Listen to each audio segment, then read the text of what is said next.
member on our website, overtake.gg.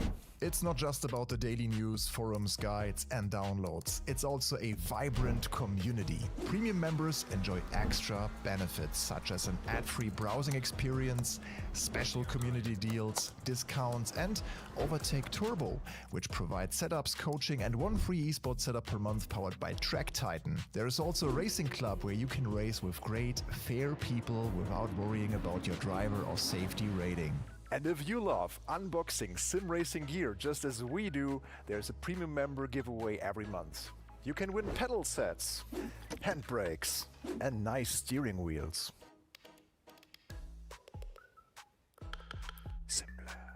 Another cool feature are community reviews, so you can have a chance to contribute and share your opinion on not yet released hardware or games. Have your voice heard and help shape the future of sim racing. Join as a premium member on overtake.gg for just €1 a month.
Hey guys, welcome back to Overtake this week here. Yeah, good morning to the Americas, good afternoon to Europe and UK, and good night to Australia. I think it's fairly late now in Australia, like midnight probably.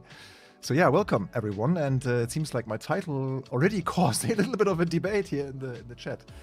Just to be clear, I just saw the reactions to the schedule of the daily races today here in the Assetto Corsa Discord. That's why I chose this title, just to quickly show you that, how people react to the announcement like this. The reactions are thumbs down, crying smiley,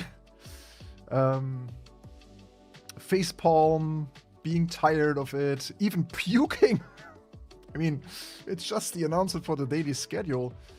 And I really want to learn from the Assetto Corsa EVO online racing community why that is. So why are people so upset about this announcement? Because I think the combinations look quite fun for this week. We have the Caterham Academy, GR Academy, great tracks as well. Especially the Dallara Stradale races. It's the one we tackle first today in Imola. Will be quite nice, 25-minute race. And then we also join the GT4 Super Sprint. So a little bit of focus on the race cars first for today, but I want to at least do three races minimum today. Last week we only did one. So you maybe were part of the glorious story last week where we even won the Trofeo, Super Trofeo in Suzuka. That was quite nice. So yeah, hello. Also good morning to Brazil, of course. South America as well here. No idea how the next update is overdue when it's not even announced yet. Yeah, 0.5 kinda announced. I mean, we also saw in the same Discord here at Assetto Corsa the announcement for the new car that is coming in 0.5. The BMW M2 was announced. Looks really good. Pretty similar from like the platform and engine combination to the M4 that is already in the game. So M2 and M4, in case you didn't know, they share basically the same platform. That was not the case with the previous generation of the M2. And they also announced this already, in case you missed it. The AE86 will be here. Yeah, only one GT3, yeah, that's true. I think there are enough cars already to have some interesting racing. I mean, the Dallara Stradale this week will be pretty interesting. They have this Caterham that is also fairly popular. So I think there are quite a few interesting combinations. So, you don't like it because this is only 15 cars. I think there are a few more cars already, right? But yeah, more variety in the GT3 field would be welcome. More GT4s, etc. But that's more of the same that we already had in ACC. I think it's quite nice to have a few like fresh experiences with some street cars. So yeah, why not? But yeah, also the GR Academy with the GR86. So yeah, let's check. What's up this week in Assetto Corsa EVO? What can we race online here on Assetto Corsa EVO.gg? So we have the GR Academy with the GR86 on Oulton Park, Foster's variant. Just a 6-lap race, pretty quick action. Then this is the first one we tackle today, Dallara Dash with the Dallara Stradale car on Imola. That's in 10 minutes. We're joining the first one of this combination. And then there is the return of the German Classics. That has, I believe, the Mercedes EVO 2 in it. If you click cars here, you can see the car that is being used. Yeah, it's the EVO 2 again. I think they had this also last week. This is on Donington Park National. What else do we have? If we browse all the events, we can see even more. We have the Caterham Academy on Brands Hatch Indy. That's a fun car. Also just 6 laps.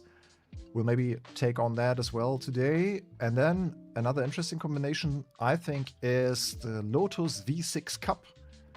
Let's quickly check that as well. It's on Nuerburgring, a sprint, 15-minute race. Yeah, I definitely want to try that race as well. So maybe we could take the slot right after our Dallara race in the V6 Cup. That might be the way to go for today, for the schedule, as a next one. And what else do we have?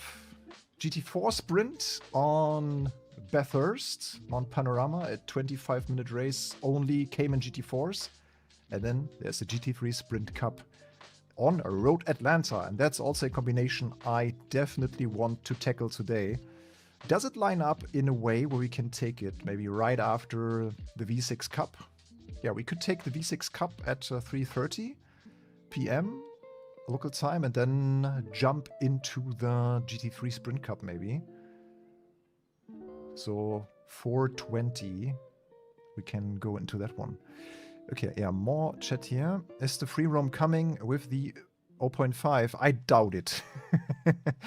To use this favorite meme, I doubt it. I think we will see free roam fairly soon, maybe in Q2. I could imagine it coming around maybe the 24 Nürburgring, like in June or maybe in May. I hope so, at least. I mean, with the updates that they've shown last time, they seem to be fairly done with some of the areas that they wanted to use. So here's the car for the first race of today, the Dallara Stradale. Interesting car. We can talk a little bit about the car. Yeah, they seem to have modeled now Adenau, the Nuerburgring Center, like the Ring Boulevard, the Nürburg itself, the village Nürburg, as well as Adenau. So I think the first circle that they are going to launch might be the focus right now in finalizing the gameplay mechanics on and stuff. So I guess it will be in the next, hopefully in the next 4 months, like until June, until the 24 at Nürburgring. I would wish for the open world to come, of course, yeah. Yeah, okay, it's always the same cars in daily racing. Yeah, that's really, it's just week 10 now, so I guess they will overhaul some of the racing for 0.5, I'm sure. It's in beta, it takes time. Yeah, I mean, even though IGN said that it's already in the game, I would expect some more news after. Yeah, true. So I guess 0.5 will be more tracks, more cars, hopefully some more combinations for the online racing, and then maybe in 0.6 or 0.7, maybe the first iteration of open world, and hopefully also some performance improvements then for triples and VR. That's for sure. Okay. Yeah, any other questions, guys? I hope you had a great start into this week already here on Monday. Whether you are just you just woke up or already survived the day, pretty much, depending on where you are. Like Brazil, we just heard, just starting. here into the new week. The first week of February. It's already 1 month gone, guys. Can you believe it? Time's flying again in 2026. Yeah, Mr. Dean waiting for the next update. Yeah, I just want to... I mean, it's not like the most exciting stuff in the world that you can do right now here with the daily races, but as I started this last week, I kind of want to weekly do the stream now to really get into the feel for AC EVO, and I also hope that they will soon have some more combinations than some other cars with 0.5. So this should be a recurring format just to get a little bit into the online racing with Assetto Corsa EVO early enough. So this is just week 10 of the life cycle. So yeah, let's check actually if the race is already on. It's just 7 minutes still. 7 minutes to join. So here we go. The Dallara Dash. So it's a 25-minute race. It's quite long. I'd have to find out about fuel a little bit. So we can join the server in 5 minutes. Yeah, I will quickly drive a lap just to get into the feel with the car.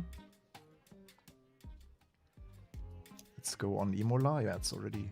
I don't know if they have the track day variant or the street variant of the car, because there are different ones. As you can see here, if we choose the Dallara, it has the... I think they use the standard edition, probably. Because there's a track day variant that's a bit more beefy. It has proper slicks and yeah, also different wheels and stuff. So the track day variant probably more beefy. Now I'll quickly run the standard edition to see how it's like. I don't need to add it to the cars, probably just get a little lap with it. Yeah, this car quite interesting. Let's jump on track.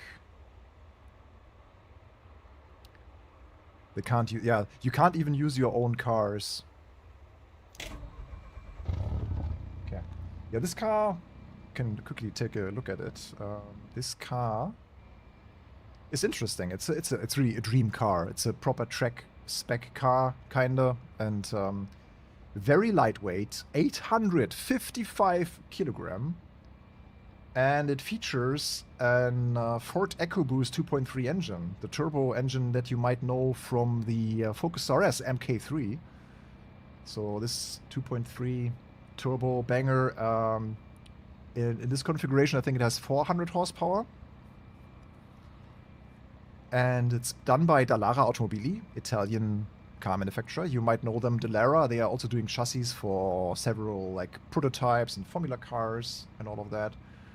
So pretty cool thing, like especially 855 kilo with 400 horsepower, and there's even a version with 500, so even more boost. So that's quite nice. And yeah, I think it's mid-engine, so engine sits right here. It's beautiful, also the interior. I mean, can we actually... I think we can't, no. I think we cannot like look around here, but yeah, you can still see it's quite nicely done. A lot of carbon, and unfortunately, even though it's just a 4-cylinder, it's a quite expensive vehicle. So yeah. Gloves anyone? Where are my gloves? No gloves for now. I will take them for the race. Quickly get out here.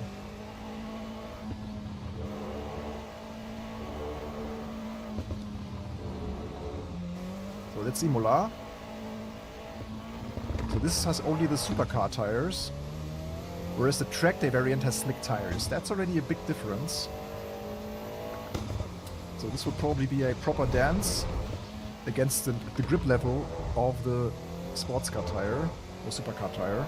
Yeah, it's pretty beefy.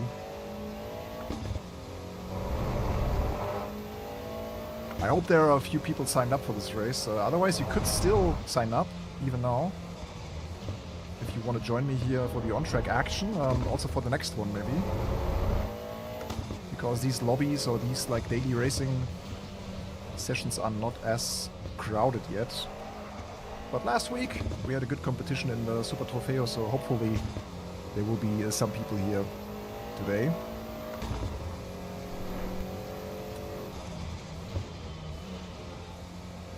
yeah, due to the light weight of the car, it's still quite drivable, even with the supercar tires and not slick tires. Steering is a bit dead, but it takes a while, I think, until the temps are up.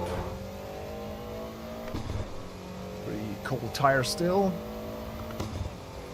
Let's see how the ABS feels like. Oh yeah, that's intense. Like this ABS force feedback effect in AC EVO. Ooh, that really kicks. Quite boosty.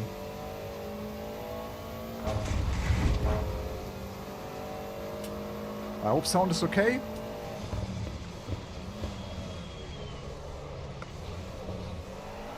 Okay, second gear is rather short, so we have to keep it in third for the most part.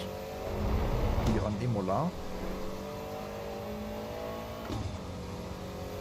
Sound is good, great. Yeah, everyone is mad.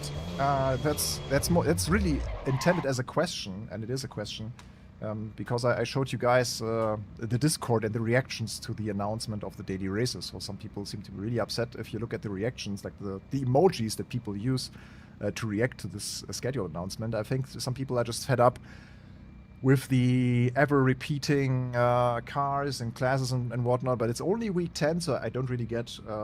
I want to find out why people are mad, but someone told me already it's the same 15 cars ever and ever again, so maybe that's part of the reason. But yeah, we can quickly check here for the website, and we can join in just 30 seconds. Perfect timing here.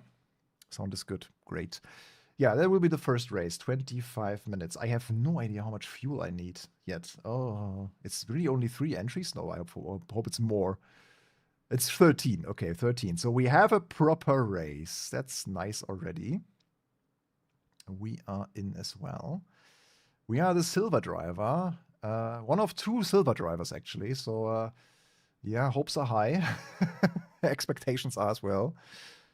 Yeah, me too, yeah. But, yeah, I mean, I can see why people still think it's taking too long and whatnot, but, yeah.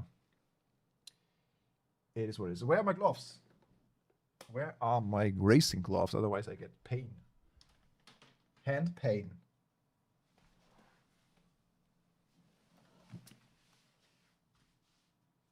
Ah.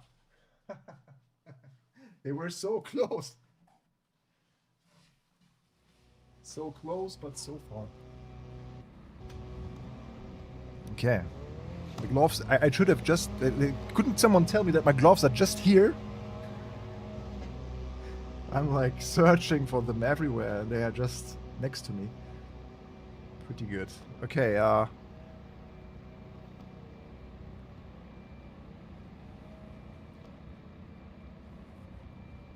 yes, let's check the vehicle setup for now. Because we will, for the qualifying at least, we won't need as much fuel. I hope the fuel calculation will be somewhat right. Yeah, 14 liters for the quali should be fine for 5 minutes. Just a rough estimation.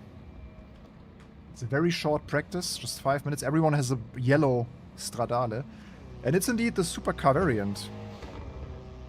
I can also quickly check if we can choose other tires, but I think that's what we get. So let's go.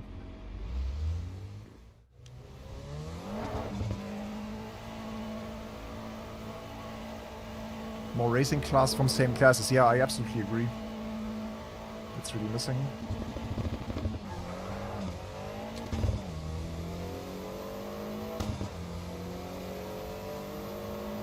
Okay, so the car has ESC and it's off. So electronic stability control probably will limit the speed quite a bit if we choose to turn it on. TC1 and it has ABS standard. ABS cannot be turned off, it seems. No. I think in the racing variant you can turn ABS off as well. Can we put the TC higher? No, it's just on or off. Pretty simple.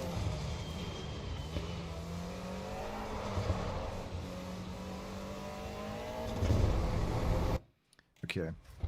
In qualifying, I really have to find out about the fuel. Okay, this one went pretty well here, joining the session and everything, so let's go. Is it a private quali though? No, it's not. Okay, that will be chaotic. The Stradales are on their way.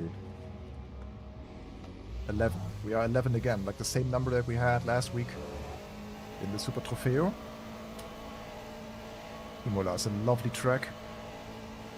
Yeah, I think there's enough to race for everyone right now.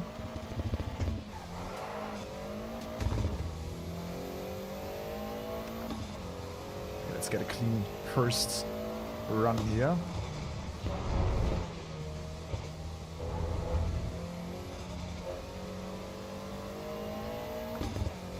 I love this car. So great. Like, balance engine. I only drove it when it came out. Like in a cup sense. Oh, this is beefy.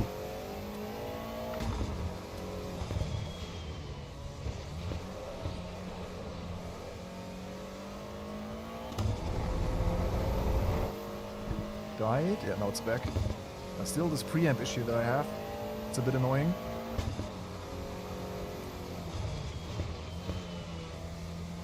Yeah, second gear only really in the tight corner.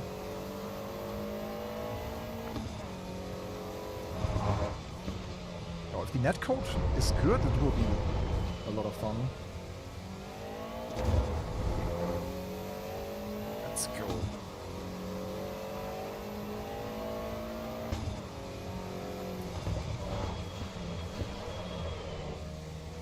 Yeah, second key here as well. Yeah, I forgot about it. Is it the Aqua Minerale? I know the name, some of the names here, but I don't know where they are exactly.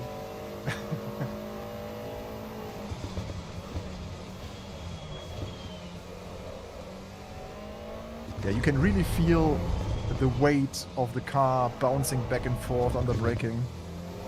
Yeah, as the car is so light, it shows its character really well. If the tires are not so grippy.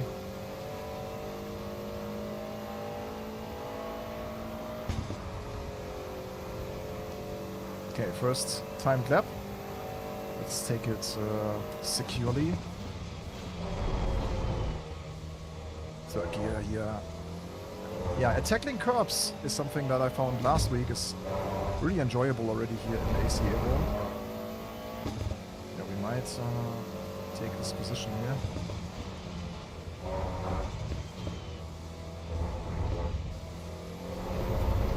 As the tires get warmer, gets more drivable. Ah, what a drift car. Oh, someone out of bounds. So last lap we took like 3 liters, right? I think I started with... oh! I started with 14. The guy just ran into me, but collision seemed to be off.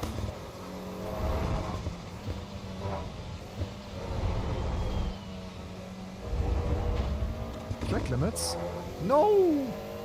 It was already... Yeah, track limits we learned last week, pretty strict here on some of the tracks.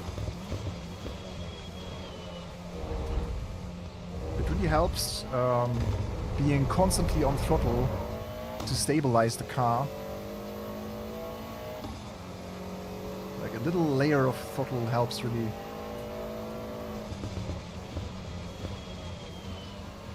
Yeah, next thing would be liveries probably, on at least different colors. Yeah, we can still have one more lap, I believe. Ooh.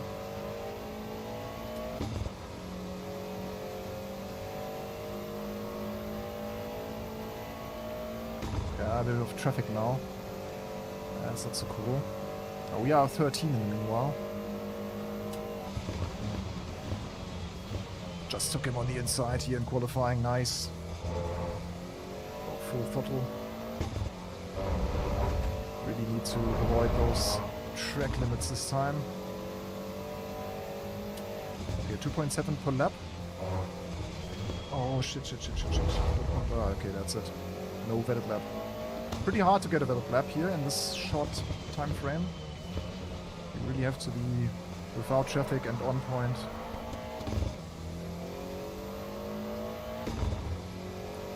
Okay, 2.7.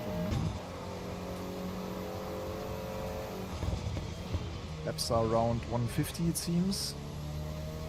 So, time.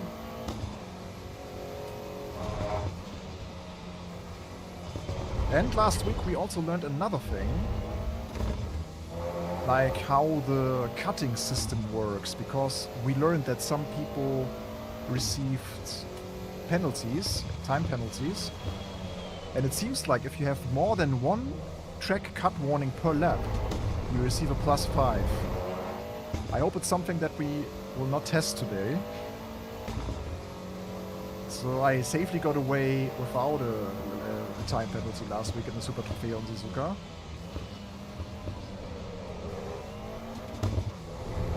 This car is so much fun. Like, I love the balance, really. Love how it feels on the curbs, in the corners. Really, really good. But yeah, no vetted lap time. That's not so good. So this time there's not a start from P1. So there will be definitely some action here in our race. Yeah, session is ended. We return to pits. Wow, this car and the braking is immense. Like the ABS effect is crazy. Maybe I should turn it down a little bit. It's like hammering into my wheelbase as if there is no tomorrow, really. Let's check here for the controls. My SimmuCube 3. Ah, yeah, here it is. ABS effect is on 55. That's a bit high. Okay. Has that saved? Okay, next one is the race. So now we have to calculate fuel, my friends. Yeah, I mean, Sven, you're right.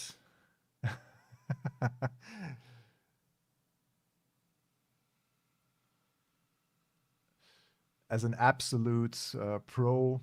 Okay, so it's like, yeah, let's assume the lap is 1 minute. We have a 25-minute race. 50 liters should be safe. Can we actually change the tire? No, we can't, right? 50 liter would be kind of safe, right? Let's just make it full. 55. Then nothing can happen.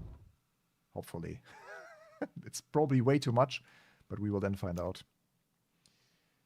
Okay. Standing start.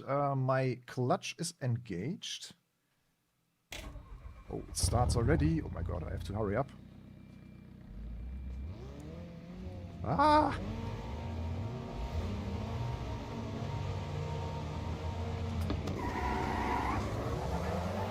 Yeah, I try to utilize the clutch and it helped a little bit. At least compared to this guy here. Okay, here we go. On the inside, little contact. Here's someone else on the right. And we are 4th already. Not bad. But only 8 cars started the race, even though 13 were registered. Oh. Yeah, I'm just a bit careful with the cold tires.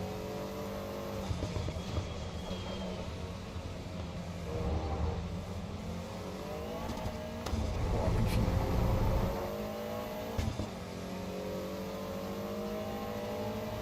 P3.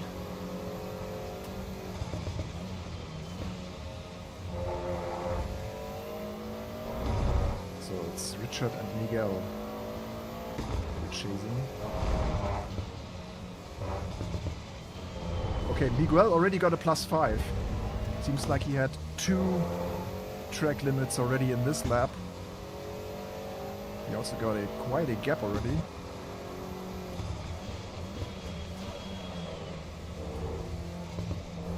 .7 seconds just in the first lap. Oh no, it's 11 cars on track. Oh, 12 even. I was wrong.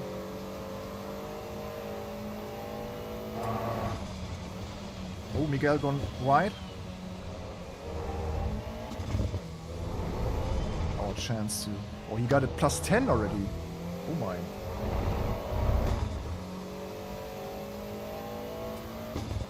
Okay. First 3 liters of fuel burned. First 2 minutes survived. Let's go.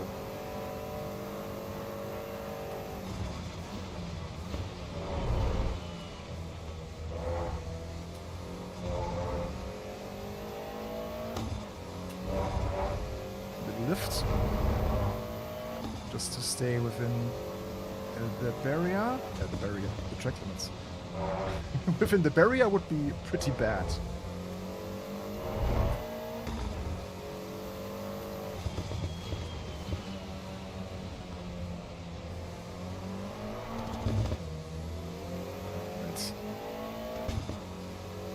Another win for me?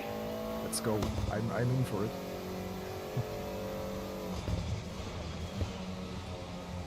But these guys at least seem to know what they're doing.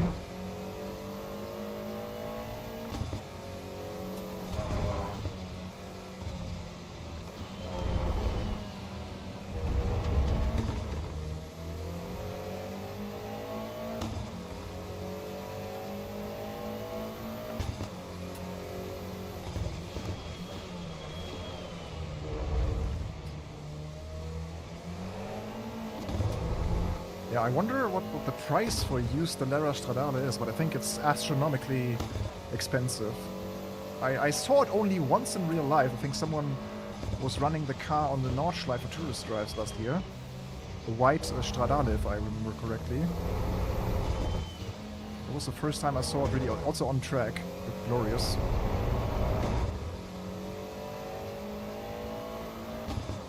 I don't know if they are still building it. Camera dead, oh my god. Again. Don't know why it keeps happening sometimes. I have a dummy battery and everything as usual, but sometimes it's just dying. Yeah, Miguel is pretty quick though. He also has to race against his like 10-second penalty.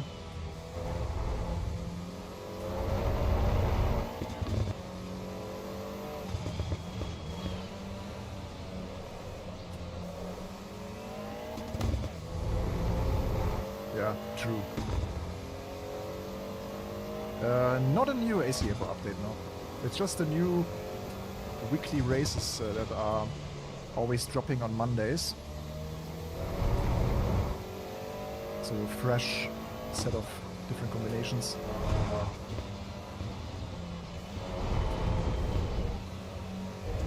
Yeah, it's probably in the mid 100k range in euros for this car. My new real life car, yeah, I wish. This would be a dream car. I mean, the engine is not really... I know it's the Ford EcoBoost 2.3 of the Focus RS, and whenever people build more power into them, they usually use the 2.0 EcoBoost, so I don't know how Dallara has taken this engine configuration, but to be fair, the engine has to do much less compared to a Focus RS, where it's heavier, plus all-wheel drive, so the engine here can breathe more freely, probably. Even though airflow is always a topic in mid-engine cars, but I think the car has enough cooling capacity. Okay, personal best, but still, like, the guy in P1 is pretty fast.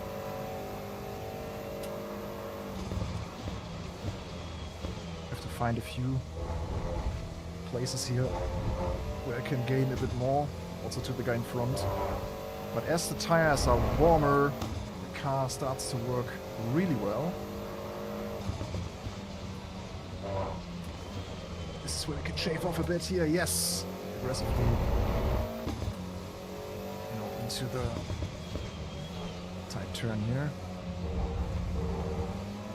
Dive bomb the slap, critical for the race. Suramaru on the aggressive side here today. Schieb ihn raus.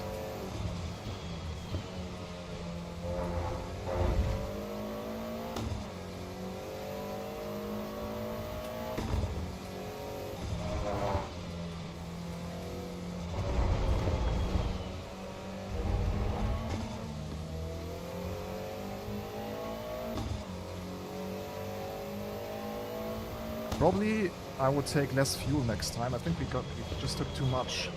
55 was not needed. It's probably like 45 probably. He has a pretty good exit here.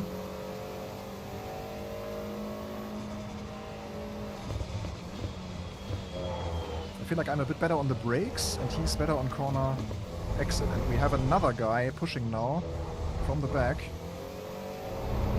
Vincenzo. He's also pretty close. And we cannot allow Miguel to increase the gap over 10 seconds either. So it's an interesting race so far.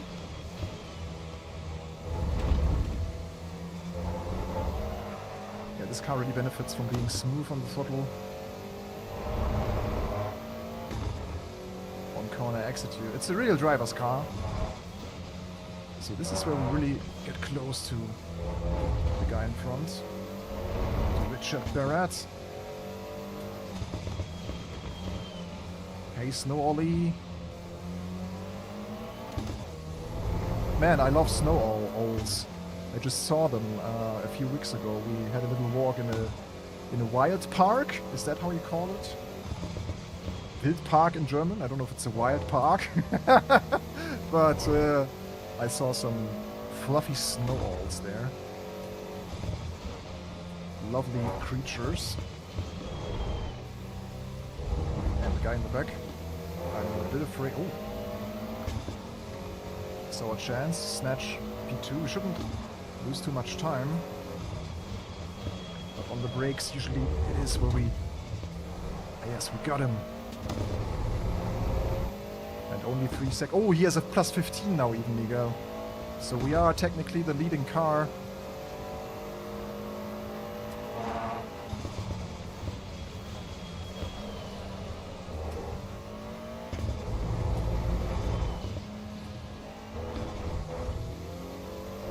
It was a pretty good lap. Tires are... I mean, the tire pressure is quite high, but the temperatures are not. Temperatures are pretty low, but it's a street tire, it's a soft supercar tire.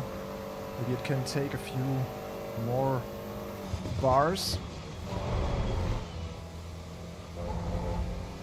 At least the car feels good.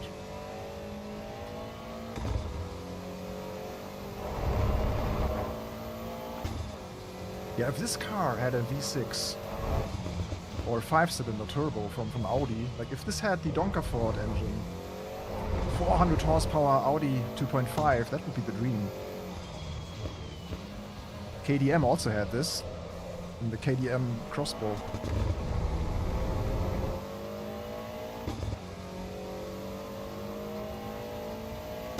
Composer. Oh. Wait, Hans Zimmer calls himself Snow Owl?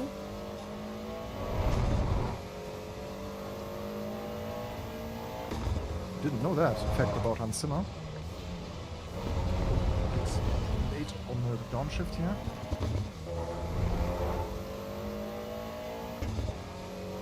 Well, there's still a lot of opportunities to throw the car. It's still 15 minutes, so he could still destroy it.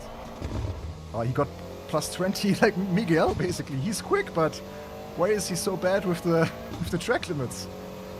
By the way, I cannot have one more cut this lap, otherwise I also get a plus 5. Don't want to risk that. So every time you cross the start-finish straight, the counter is reset kinda, so I have another cut now as well for this lap, so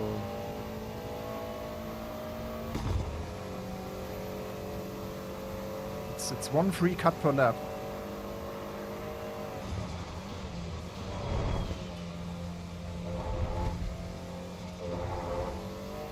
Which is also not the greatest system, so if you ask me, like, oh, people could really abuse this.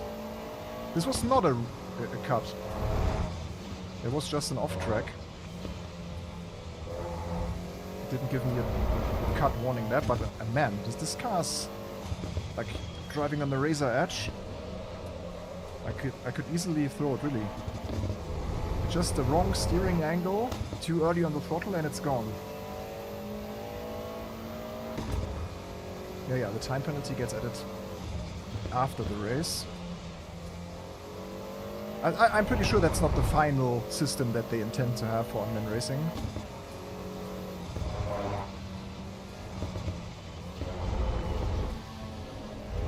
They might have a different one for a later iteration of the online multiplayer. Camera's gone again, right?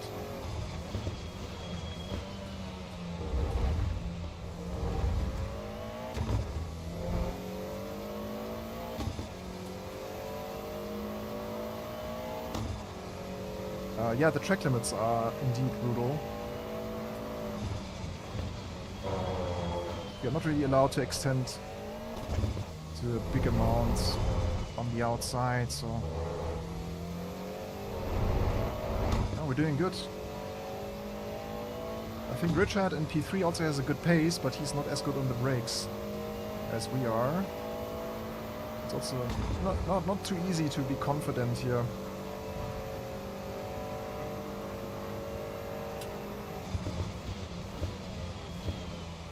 Making full use of the ABS.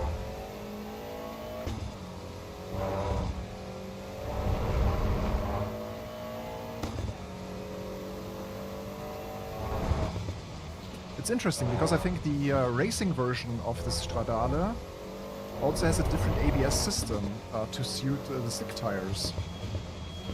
It's always a thing, right? If you tune your vehicle to being a track day car and you don't, and the ABS system does not support grippier tires, it can be a real problem.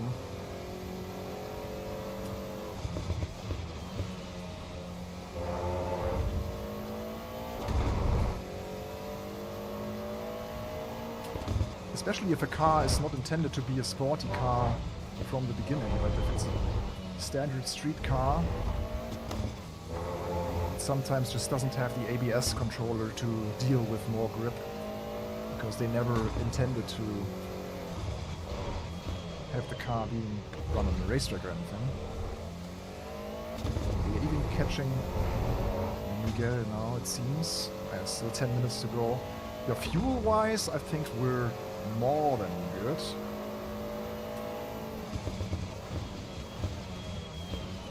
Started with 55, so we can probably estimate the fuel you need for this race.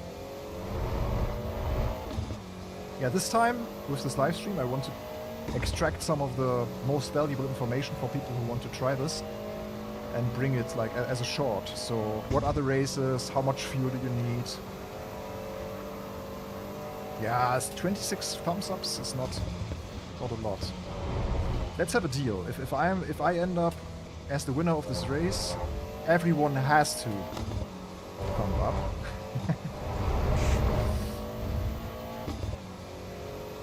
Really, everyone, huh? But hey, I'm also, like, when I watch the live stream sometimes, I have to be reminded. Even my most beloved content creators, sometimes I watch their stuff without commenting, without hitting the thumbs up. It's just how YouTube works, right? You just watch something. But watching is already also great support, obviously. That's the biggest support that you can give someone.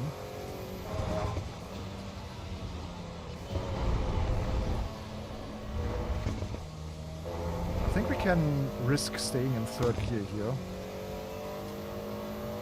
Yeah, plus 35 now even for Miguel. I wonder if ACEVO at one point just disqualifies you. Maybe he's encountering a weird bug, because I don't really see him going off track, to be honest. I have to watch his driving a bit more closely, or maybe not. Oh, braking here. Yeah, okay, he's indeed going off track sometimes. Yeah, braking here downhill is really scary. With this massive force feedback effect going into your wheelbase.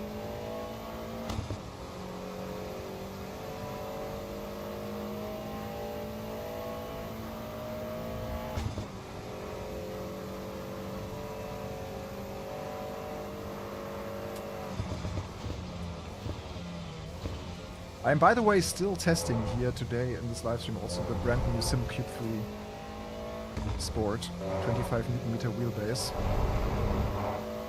Had this now for a little over a week, and I'm not gonna lie, I'm so happy with it. It's so good. I used the Simagic Alpha Evo Pro before, and it's just like that, just like everywhere 10% on top. Like even more granular, more smoother, more smooth force feedback. Just this tad more stronger when it comes to the peaks, and yeah, especially these effects, like these telemetry effects that you get here, for example, with Assetto Corsa EVO. Those are track limits. Under braking or going over curbs and stuff. It's so smooth, so fine, so detailed. Really happy.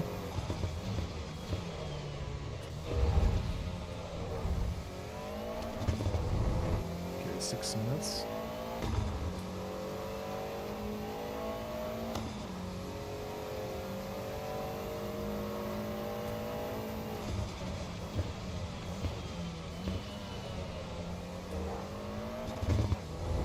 Yeah, it's not a bad system per se. Like, you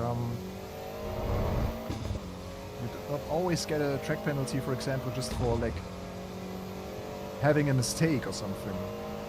So if you extend the track as a mistake, the game kind of seems to keep track about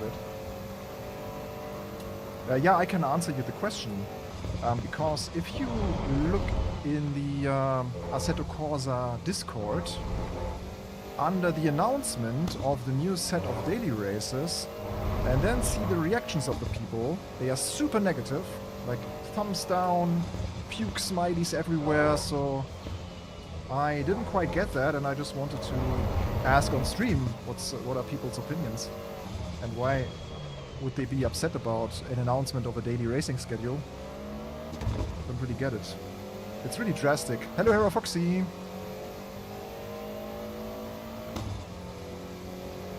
Yeah, true. And we figured it out partly, as some people told me, hey, it's always the same 15 cars that are in the roster, and there's not really a lot of variety in the last 10 weeks. So yeah, it seems like there's a standard set of cars and tracks by now. It's being used again and again in just different tastes, but yeah, it still seems to take them until the next big update to add some more for the online racing part. Yeah, that's why maybe people are a bit bored. That might be the more correct word for the stream's title.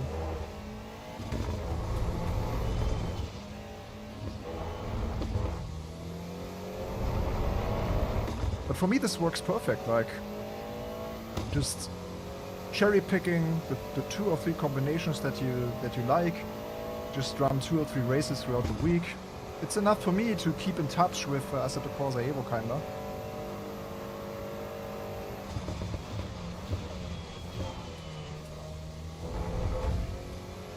Because the driving feel is quite different from other simulators. And I, for myself, I really enjoy it.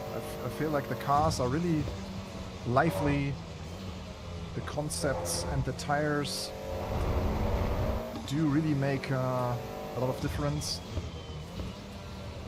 So I really feel the energy or the spirit of each individual vehicle. I think a big mistake that LMU does is that they don't show you the cars in the menu. It adds so much, I think. Just booting up the game, you are on that start screen, and you just see your actual 3D model of the car in your main menu. That adds so much to the connection to you, of your car and yourself. I really enjoy that in AC Evo, that you can really see the cars, like also how easy the cameras are to just take a quick look at your car in the pits and stuff. I think LMU also needs a bit more of the connection there between the player and his or her cars. Hey Fishbot, you had a good start into this first week of February.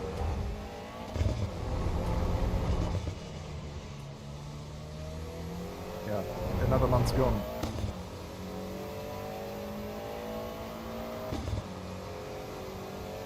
Okay, it's one more lap, not two more laps. This one and the next one.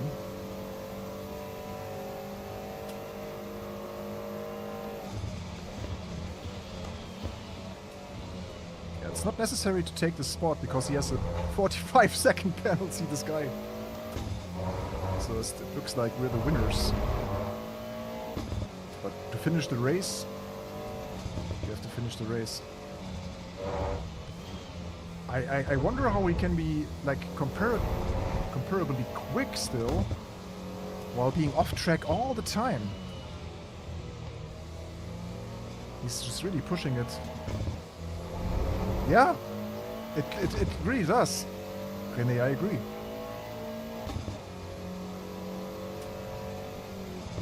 I mean, just for the honor, I should end the race really in the physical first position. But I won't risk too much to do so.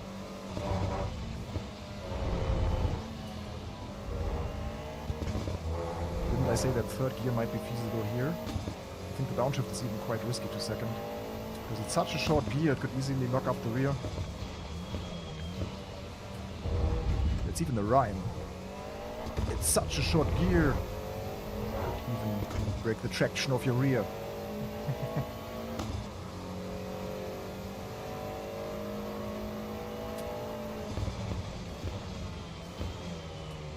He has pretty good like straight line speed. I wonder if, I don't know. Maybe he's running a completely different setup. No idea. He's running the stability assist and just smashing it. Maybe. So one more lap. Let's bring it on. Yeah, it's definitely safer to just drive here now.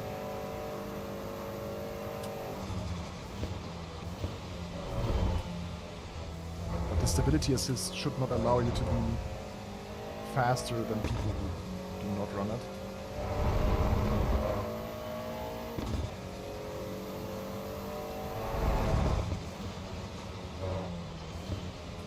But it's terrible. Okay, now he's just braking, giving it a space. Interesting.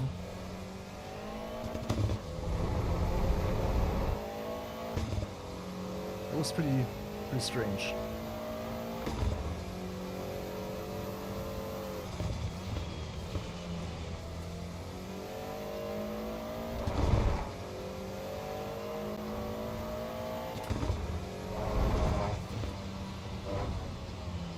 This time I tried in third gear.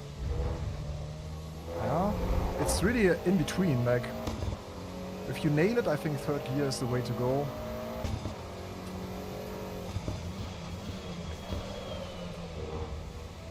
By the way, guys, we are racing in top split, okay?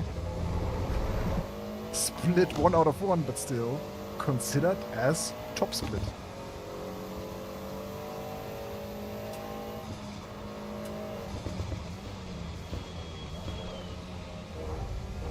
My god, have you seen the rear view mirror? Almost killed me here.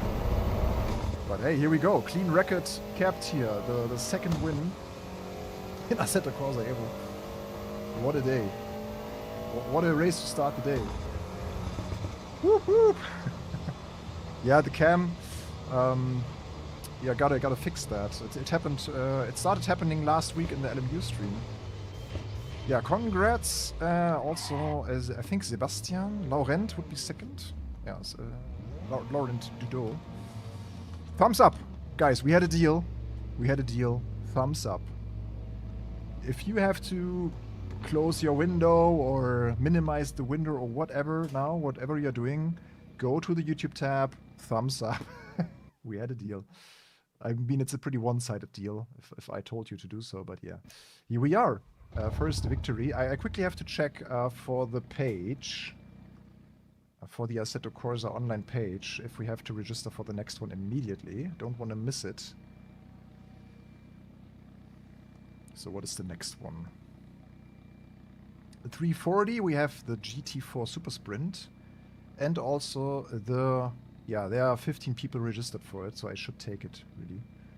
25-minute race here on Mount Panorama in the GT4 Club Sport. So let's just go there. So we have an immediate follow-up in a minute. That's good. That's actually good timing that you can just join the next one if you are quick enough. I mean, you could register beforehand, and even if you miss the first 2 minutes of the practice and whatnot, you could still just join. It's quite nice. I will most likely not be able to win the next one because 17 people already signed up. And Mount Panorama GT4, I have no idea. Thank you guys for the like. GT4 Mount Panorama, not really my thing. No experience. No experience at all. So that was a victory. We're just finishing this off. Yeah, pretty interesting race. Like, this is super fun. Very, very short and quick action. Great fun, actually. This is a race you could definitely tackle this week. And as we learned, I ended the race, I think, with 15 liters. Did I? Yeah, so you could start the race with 41 should be feasible. I will check that later in the VD, but I took way too much fuel, so we could have taken like 15 liters less probably and still be able to finish the race. Okay, let's quit. Now I stay in the game. I think that works if you just join here. Server info. Join server. Okay, any tips here for GT4 on Mount Panorama? Might be a bit tricky. Because GT4 cars don't have as much aero as GT3 cars. They're also a bit slower, obviously, but that might be tricky. Let's see. But at least a few more people registered, which is great, 18. So we should have just send it, yeah. Good strategy.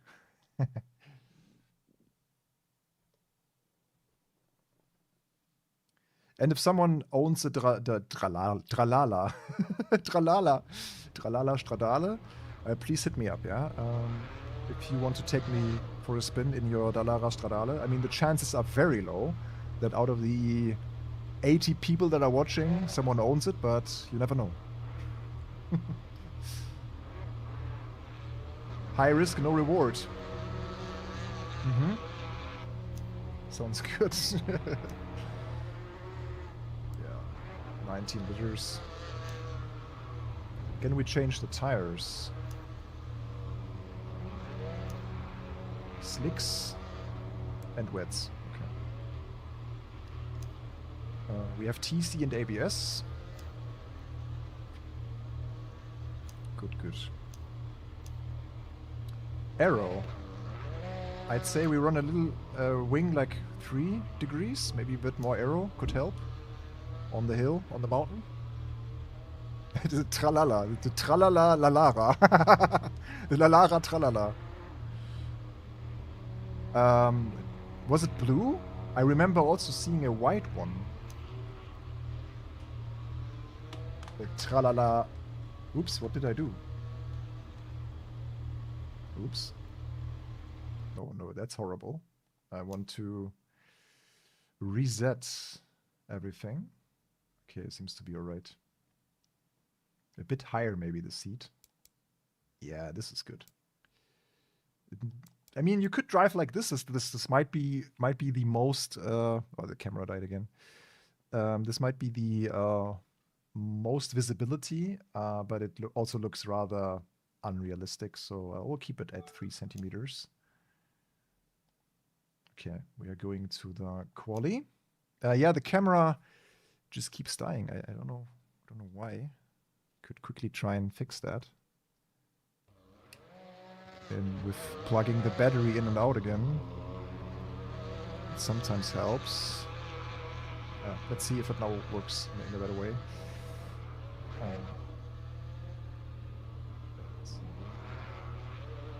Okay, let's drive. Has it saved my setup? Probably not. Oh, it did. Okay.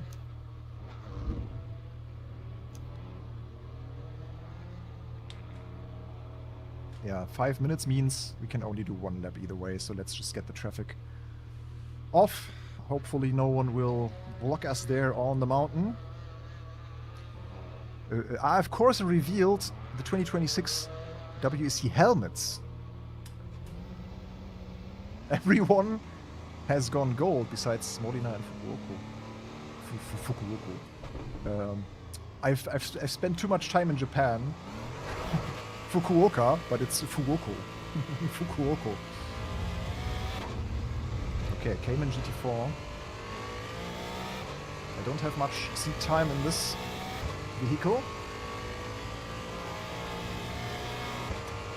I'll probably go with this camera for this race. Just better visibility here for the track. Yeah, tires are cold.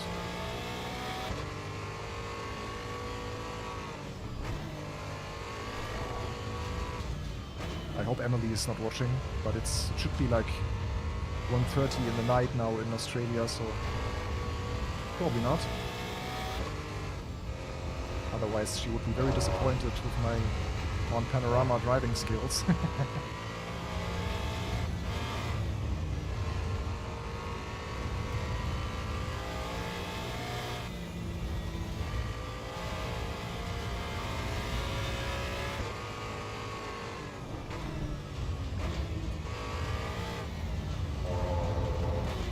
So far, as you can see, I'm pretty clueless what to do in a GT4, because I don't really know how capable this car will be here.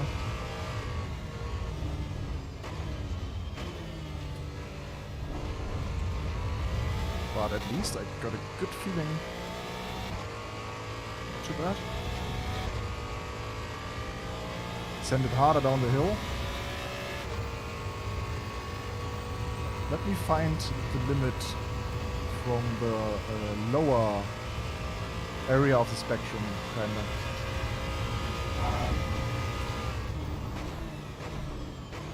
Okay, I can break it a bit later next time. Yeah, curbs are a no-no.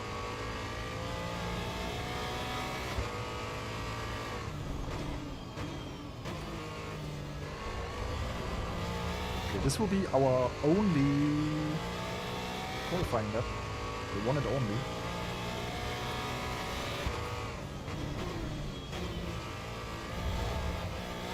As a wise man said, like Max Verstappen, he has to learn a track within 2 laps. He has to be on 99% of the pace. This is not what I'm capable of doing,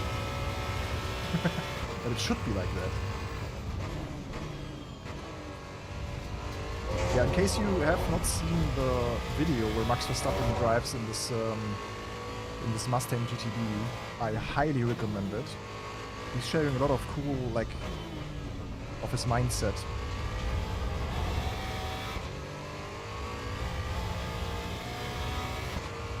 So I think it's on the Red Bull channel or on the 4 channel. But if you just Google Max Verstappen, Chris Harris, Mustang GTD, you should be able to find it.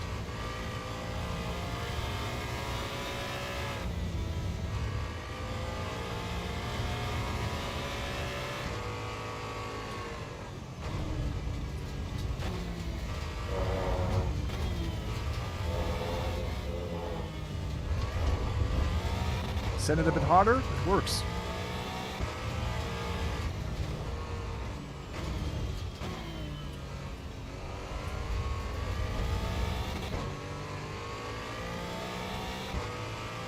Yeah, true, Sven, true.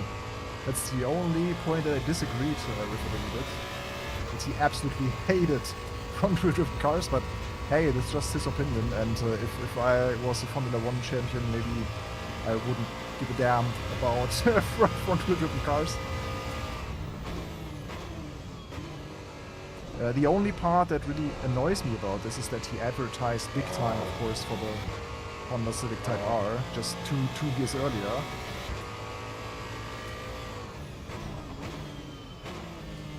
That's our lap. Should be valid at least. Maybe top 10? Top 10? Top 10? Top 5! Ooh, not bad. That's good. Yeah, this race will really be about keeping it alive. So we took 4 liters per lap. 4 liters per lap. Okay. It's again like 2 minutes. A bit more than 2 minutes. It's 25 minutes, so we need at least 50 liters of fuel. Maybe even 60. I think there are 4 per lap. That means,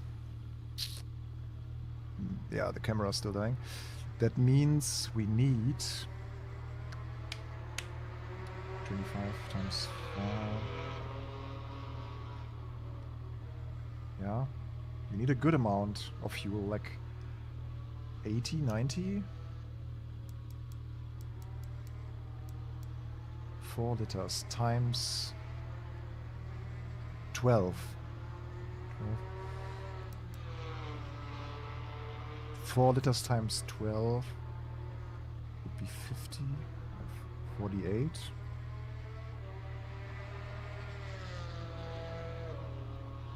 I think 50 would be enough, but I try to be safe with 60.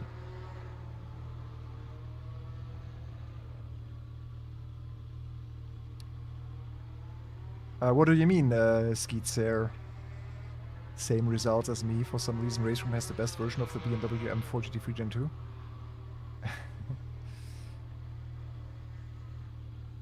Okay, apply.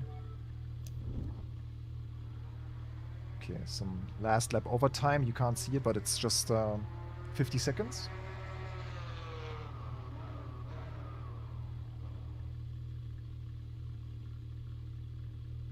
I hope the camera will stay alive. Maybe it's getting too warm because of how I... Let's see. Oh, ping 17, that's wonderful.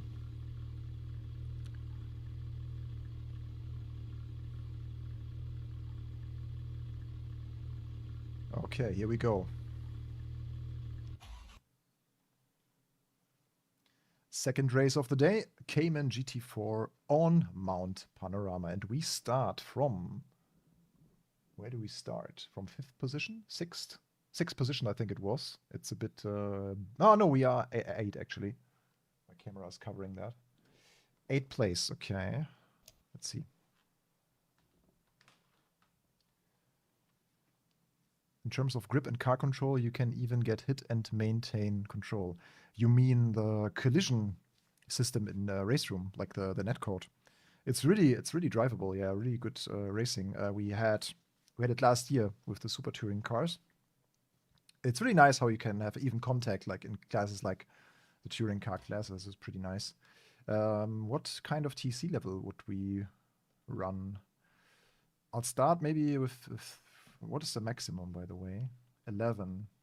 I'll start with 5 with the cold tires. ABS, I leave as is. Okay, let's see.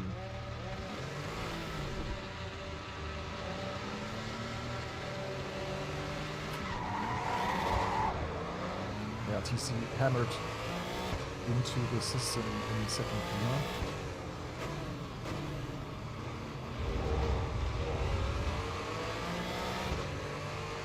Liveries of different colors would be a really good addition.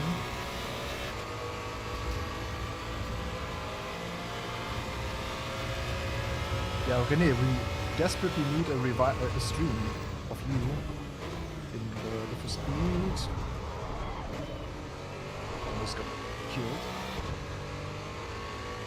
What a save.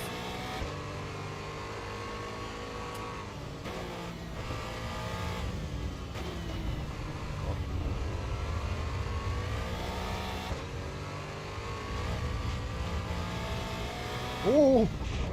Okay. Yeah, that's Mount Panorama, right? Not really much I could do there.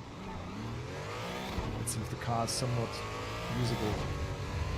Otherwise we just go into the next one. Oh no.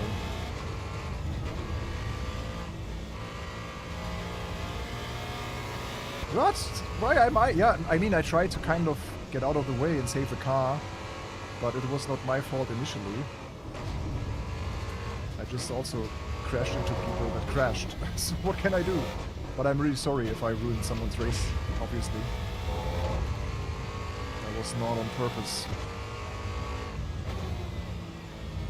I mean, whatever I've done, yeah, I could have just... Oh, that's the next car crashing. But I think that the damage is not really on.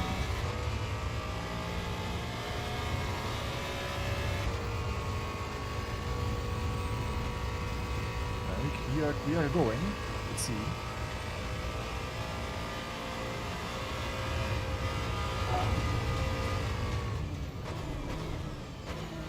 Car seems to be okay. And yeah, the outlook is not the greatest with this broken windshield.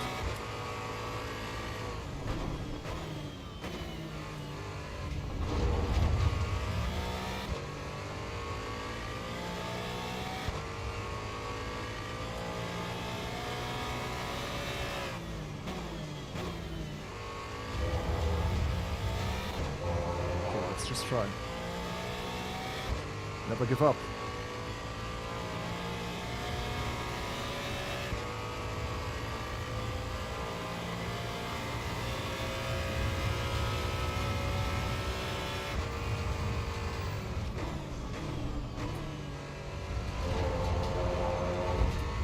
Yeah, but my attempt to recover the car was maybe not the smartest.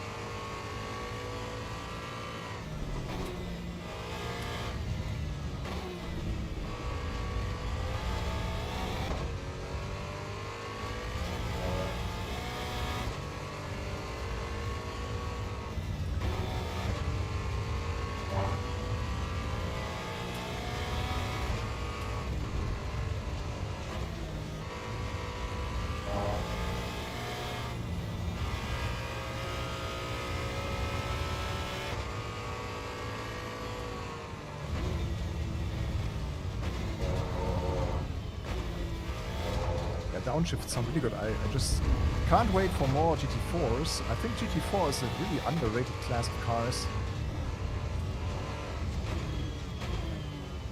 For me, they are the new tuning cars, like Group A, because they are still more true to the original production car that they are based on.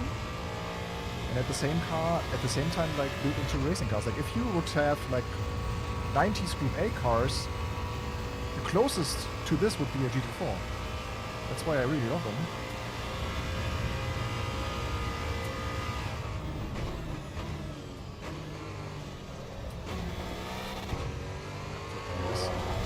This curb is really dangerous on the inside.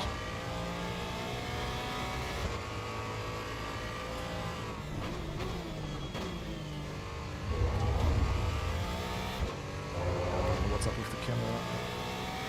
Desperately need to fix this.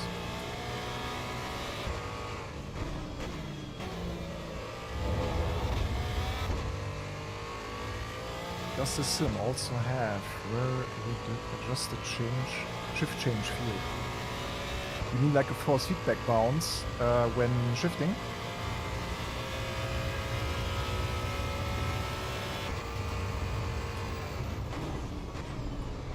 I don't think that Acedmy has this.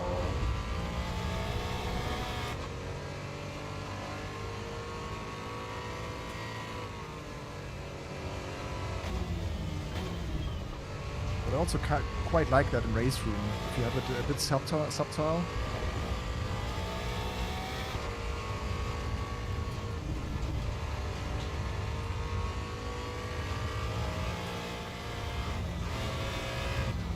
Okay, in the position. Means we are in 8th now.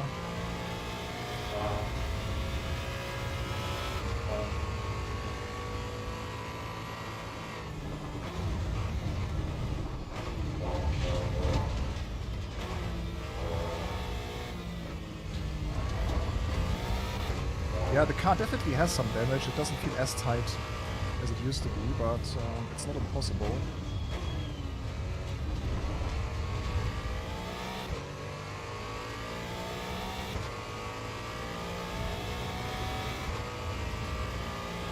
Myots are some of the best racing you can watch. What is a Myots? Sorry for the confusion.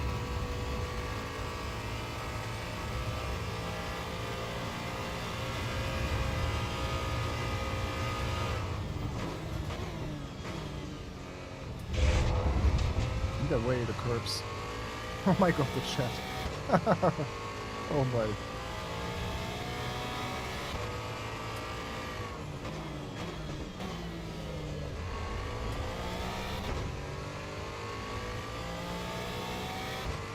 Sevens.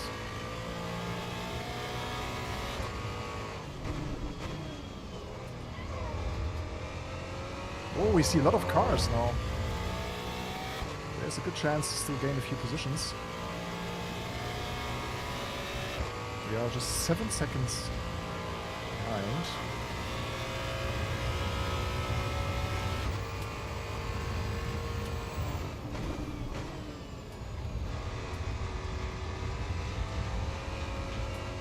This might be a left car. Yeah, let's...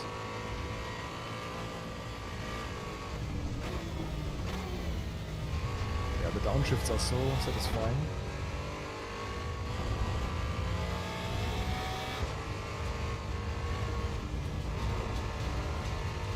Yeah, third gear is too low, fourth gear is too high. That's the old problem.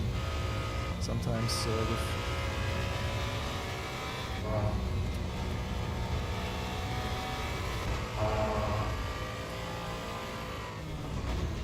Snatched off another second. Off P6. I feel like I can still drive it a little bit more aggressive.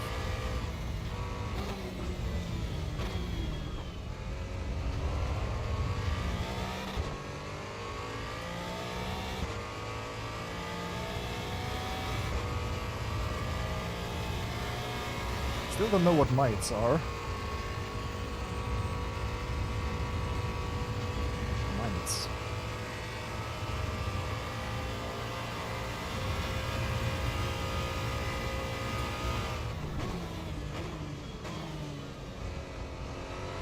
If you don't use any of the curbs here, you are safe. They're really scary. There are a lot of cars.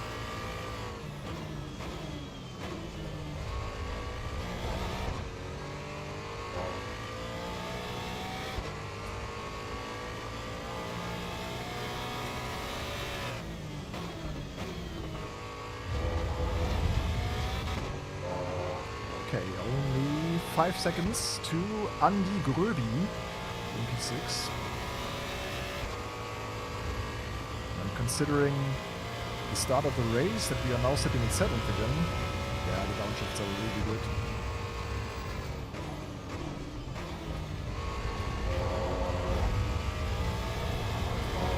Oh, oh.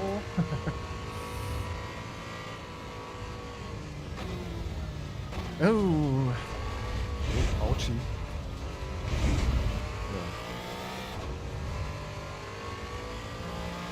Who needs body work?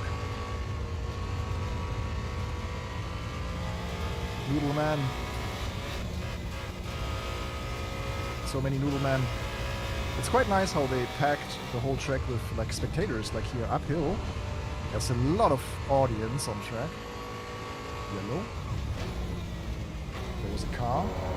We are 6 already. Oh, there's another car.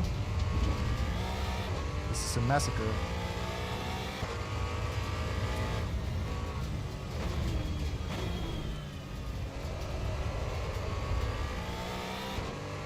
Oh, the chat is so toxic in this game. What is going on? Yeah, the car should be drivable. I don't think that AC EVO yet has a completely implemented damage model. I doubt it. I doubt it.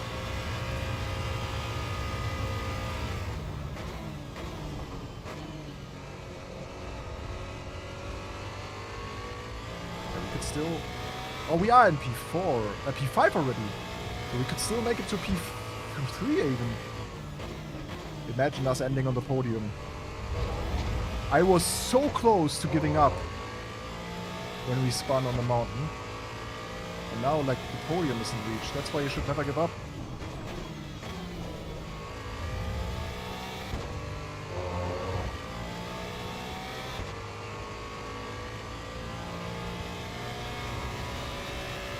Yeah, you can break the suspension, I think, yes. But our suspension is still okay. It's just slight suspension damage. But heavy visual damage more than anything else. So this Cayman is bulletproof, it seems.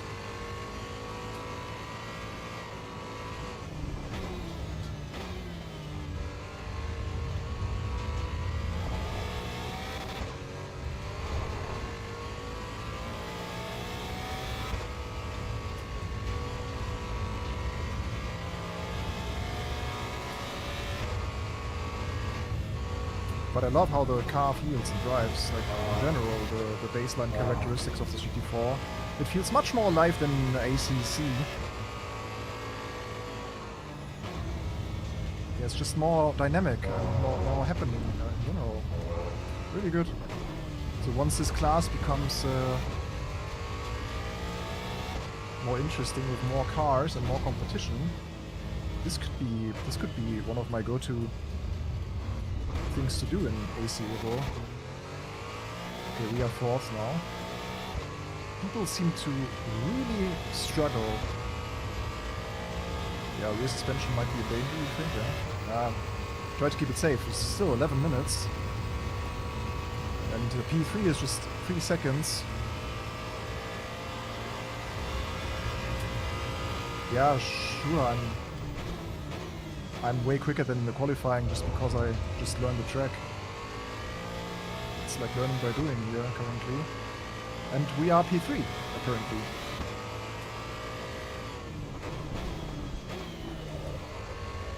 Unbelievable. We were P14 in lap 1. And now we are on the podium.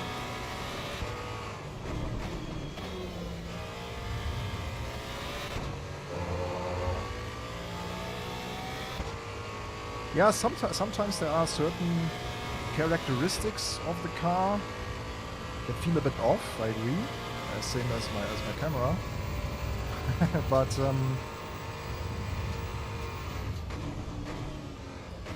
I really like working with the steering, with the real axle of the car. It feels good, like, it feels believable. Also how the cars behave under load and while decelerating. Also here on the Mount Panorama, if you like go over a crest, you really feel the balance of the car shifting.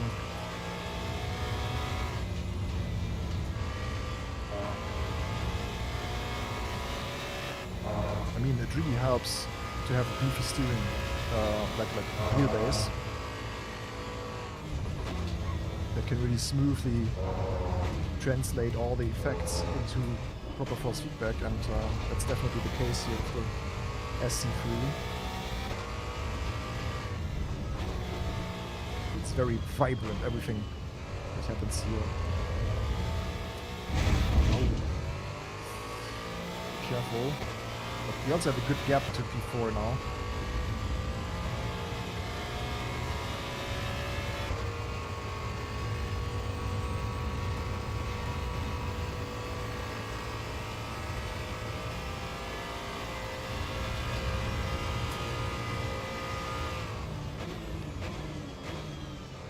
With Zen you mean that you are in the zone kinda after 4 laps.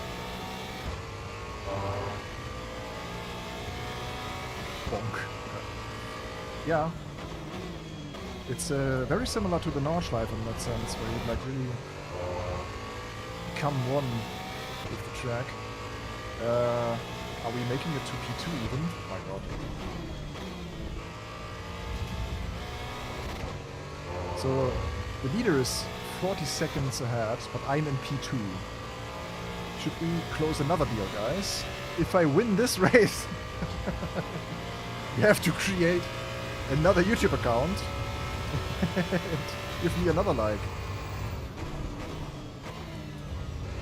Yeah, just kidding. In case you are just watching here, you just arrived, yeah, we would be happy about your support, obviously. Liking and subscribing here to our channel.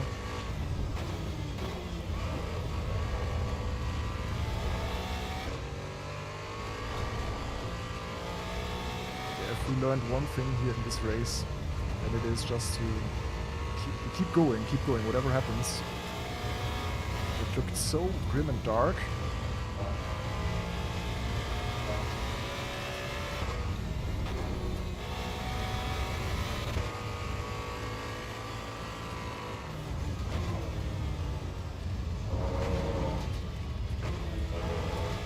At the same time, I want to risk a bit more. I really want to learn this track and this car combination a bit more.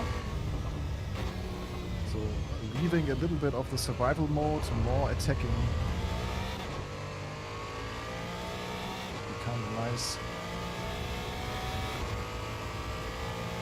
I mean, is it the walls that like me, or do I like the walls? That's the real question here.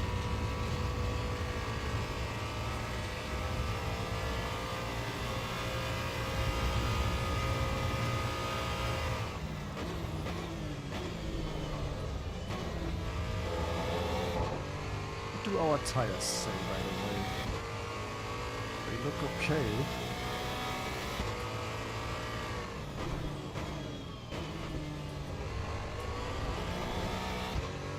There's a high chance that the leader might get taken out on the Mount Panorama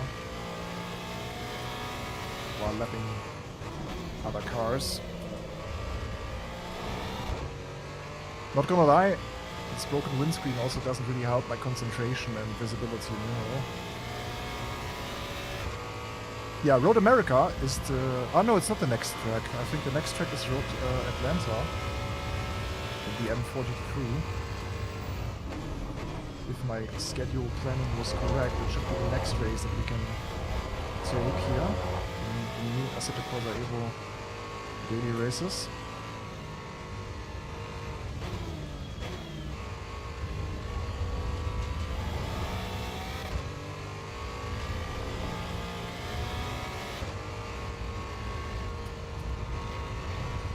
This is a tricky section really in the GT4 because you can have all the aero that a GT3 would have. I'm not quite sure how confidently I can tackle certain corners, but I think I got a bit better here already.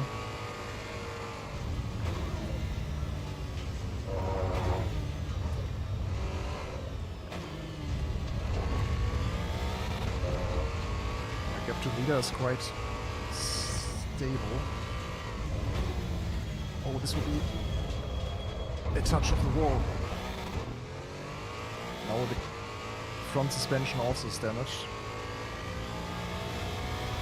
Really have to look at our car from the exterior cameras after the race, because now we also damaged the whole body. Wow. So much about trying to push a bit more.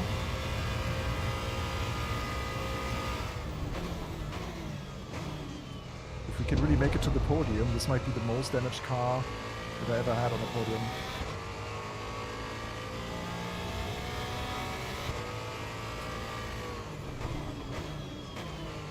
Okay, only 4 minutes. 4 minutes 40. Let's go.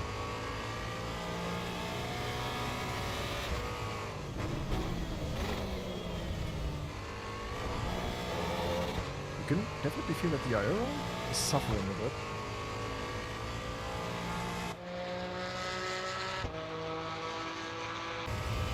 It's quite kaputt.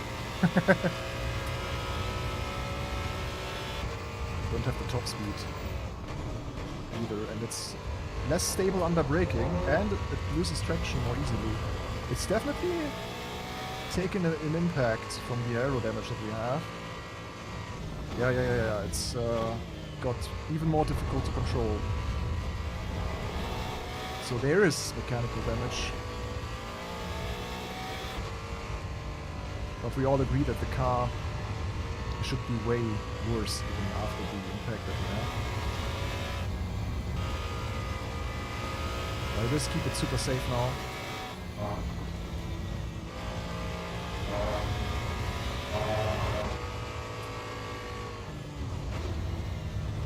yeah, it's super, super unstable. Holy cow.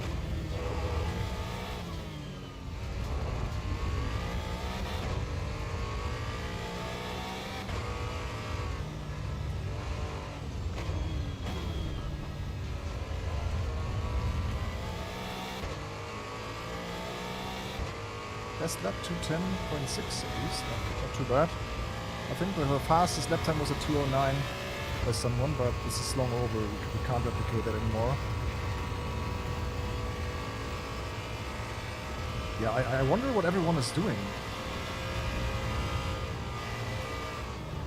Oh, you saw that? Car really wanted to step out the rear. Yeah, I can calm down a lot.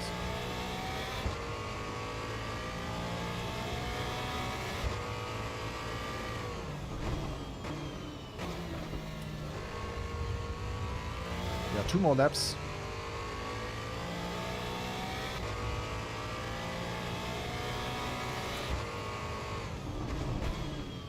I started the race with 60 liters. Yeah, everyone's kung fu fighting. I don't know. I mean, it's hard, but it's not that hard to do.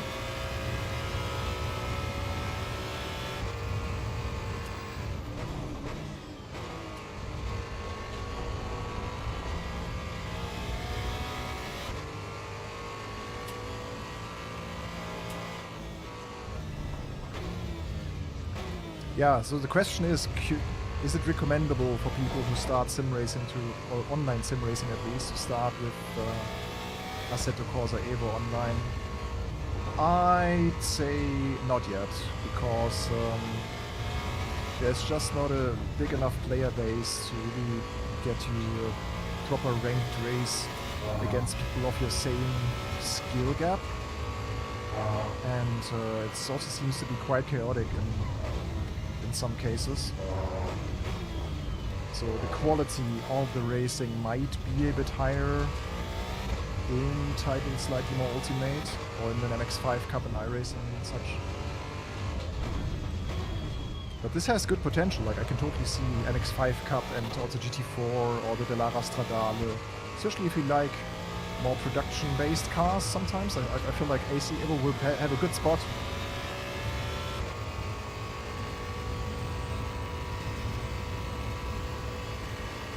I think this is where EVO will sit, like, in people who love to drive production cars more than race cars, and having the race cars at the same time.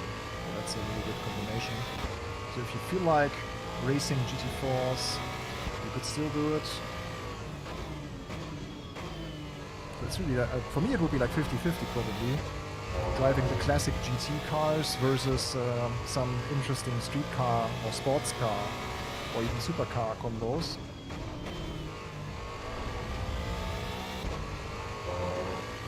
And then having a little bit of open world. Yeah, what's also still missing is the Nordschleife. Yeah? I don't know if they even had daily racing on the Nordschleife yet.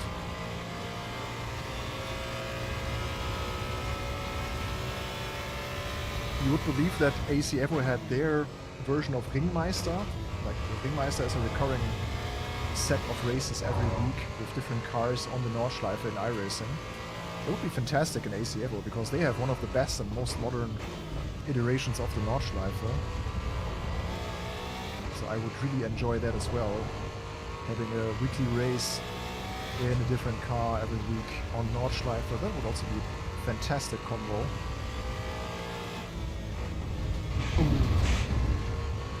Another hit here in the final lap. Let's not destroy it now. Now the steering is a little bit bent. Oh no! Too tight, too tight, too tight, too tight, too tight. We have a good gap. No panic, no panic. We have a good gap to the... to the third place. Oh god, the car's toast now. It's really done. No, we have still 50 seconds. Oh no, the steering is completely gone. No way. Oh no. It's completely gone. No.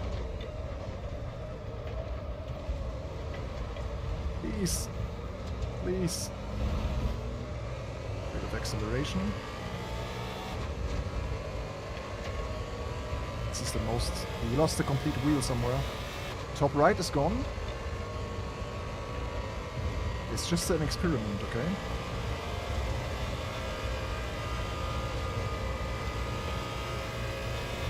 We can make it. We can make it. 100%. Oh no, no, no! It does not steer. It does not steer.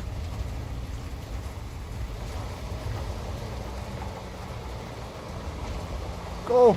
Go! Off-road Cayman. It's the Cayman Cross. Still 20 seconds. Steer, steer, steer, steer. Now I learned how the steering mechanic works.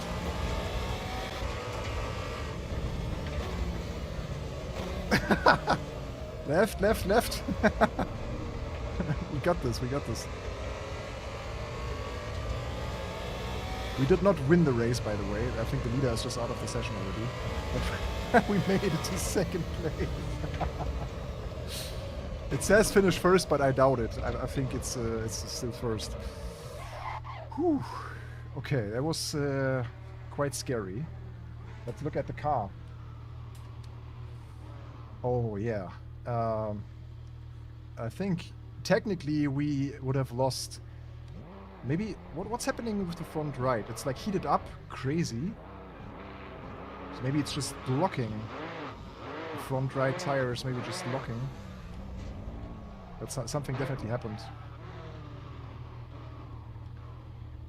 Yeah. Okay. Yeah. Interesting. Yeah. P2 in the end. So let's check actually on the page the race result also for the last one. Yeah. Second place. Great. But not gonna lie, that was scary towards the end. Losing the complete steering. Yeah, I'll better check for the website if we have to register for the next one immediately. There's a V6 Cup in 10 minutes. That just sounds alright for me. Then the next one would be the V6 Cup with the Lotus. Yeah, the GT3 Sprint is now gone already. It's just happening again at 6 PM, so that's not going to happen probably in this stream. But then we take the Lotus Exige V6 Cup at Nuerburgring Sprint. That might be an interesting one as well. Cool. Then we'll join that at 4:30 in just 9 minutes. Lotus Exige V6 Cup. Let's go. Yeah. William is just getting back into sim racing for the first time since 2008. Oh boy. A lot has happened since then, I can tell you. I didn't even start sim racing back then. I started in 2013 around that time. End of 12, early 13 I started sim racing. I raced in a league before in F1 2010. If you consider that as sim racing, that was my start of the sim racing career. So that was the time where I really started also racing online and everything. Before I had a Thrustmaster T300. No, my first wheel was the Thrustmaster TX wheel, the Ferrari. Let me Google that quickly. Thrustmaster TX. Yeah, it was not this one. It was, I think, the 458 Italia. 458 Italia wheel, yeah. Yeah, this one. That was my first my first racing setup. I even have this just here behind me, like the rim. I kept it like as an nostalgia item, kinda, to remind me of my early sim racing days. So this is what I started with. I think that doesn't have... it has force feedback even, so that was a proper... Why is it so expensive, by the way? 448 euros? Are you kidding me? But yeah, that was great. 900 degrees force feedback, that was perfect. And the camera died immediately again. What the hell? Okay. Let's go back.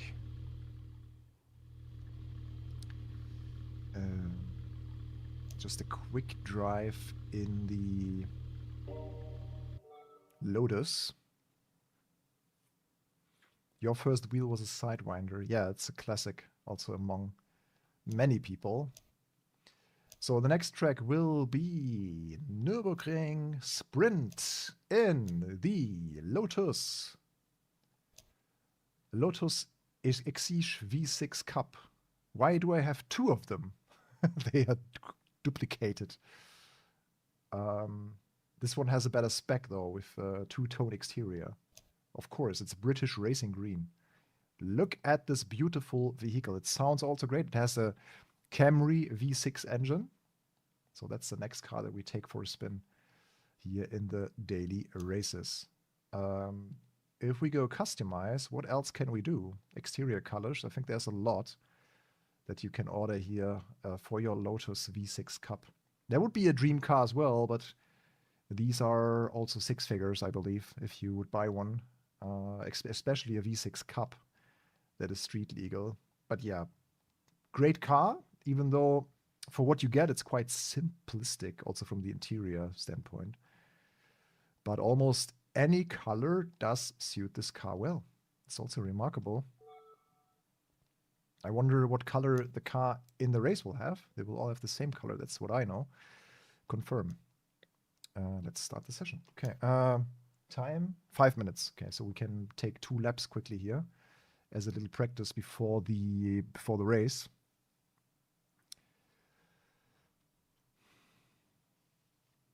AC Evo reminded you of GT on PS3. Yeah, I mean, Assetto Corsa EVO certainly has a few Gran Turismo vibes. First and foremost, the menu sounds. They are pretty GT-esque. Yeah, what camera? I might use this camera again. Yeah, nice V6 noises here.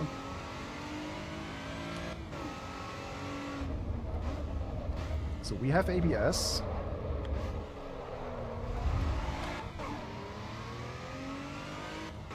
We have TC. Oh, the car does not have a lot of grip. It has supercar tires and it's really pushing like crazy. Oh, understeering is quite heavy. Oh my god, yeah. Yeah, but Nuerburgring is a very wide track. It's more suited for faster cars with higher grip. So this will feel quite slow. Even though the V6 Exige Cup has what, like 380 horsepower? It has a supercharged V6, I believe. That should be the same combo that... No, it even has more power, right? 420? 420? Because I remember the Lotus Emira had 400 HP with the same, like, 3.5 V6 Toyota crafted. Okay, it's the other chicane.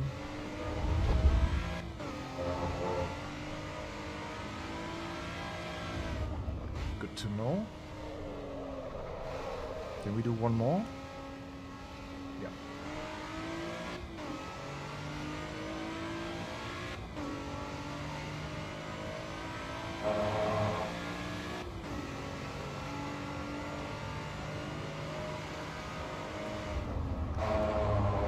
Okay.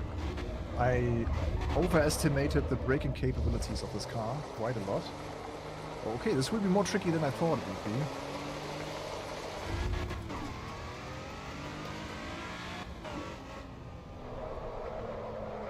Oh, look how it just understeers like crazy.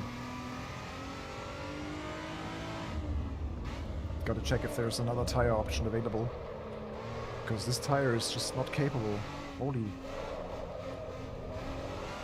As soon as you're on the accelerator, the car just understeers like crazy. I couldn't imagine the car being like that in real life.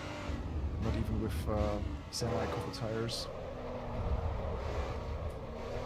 Yeah, look, you can't, if you just 10% throttle already turns the car into horrible understeer. You can really just let it roll, and then accelerate once you have no more steering angle. Wow.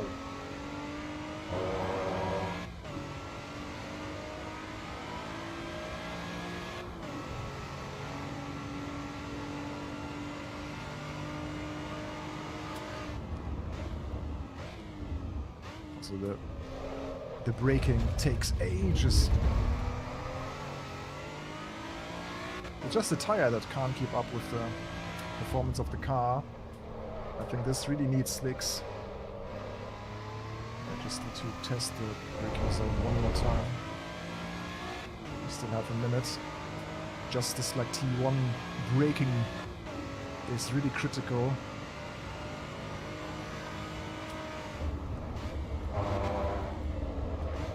Wow, it just doesn't brake at all. I have to brake like way before the tarmac hits the grass, you know what I mean? You know. If you know, you know. Yeah, tricky. Okay, let's see if the car has any tire option. So I think it's an let's see here. Oh yeah, it has. Okay. If that's also an option in the online race, that would be the real trick. Then it will probably have this. So we have to make sure that we are running the hypercar tire in this one. Yeah, that's also something that the game or the platform does not tell you. You have to find out for yourself if there are certain tire options. So let's check. Yeah, let's go to the website and see if we can already join. Here's our Thrustmaster TX wheel. Let's see. Yeah, we can join the server. Let's go. How many people are signed up? It must be more than 4, hopefully 12. 12 again. So there's a good baseline of people joining these races, even though it's not maybe the most suitable time of the day now, with being more early morning hours still for the US folks. So who's watching from South America, guys? Someone here from Brazil still? That would be nice. And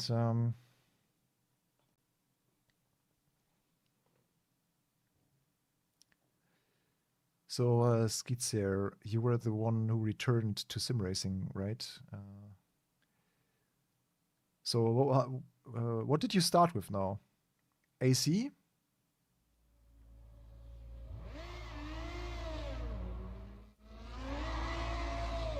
And what kind of wheel did you get?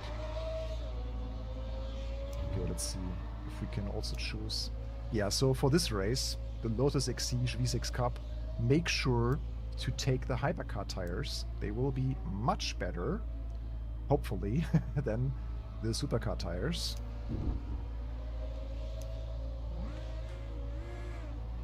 And yeah, of course, for qualifying also a little bit less fuel. Yeah, same story. We have to calculate the fuel then right after qualifying. I had some safe fuel options this time.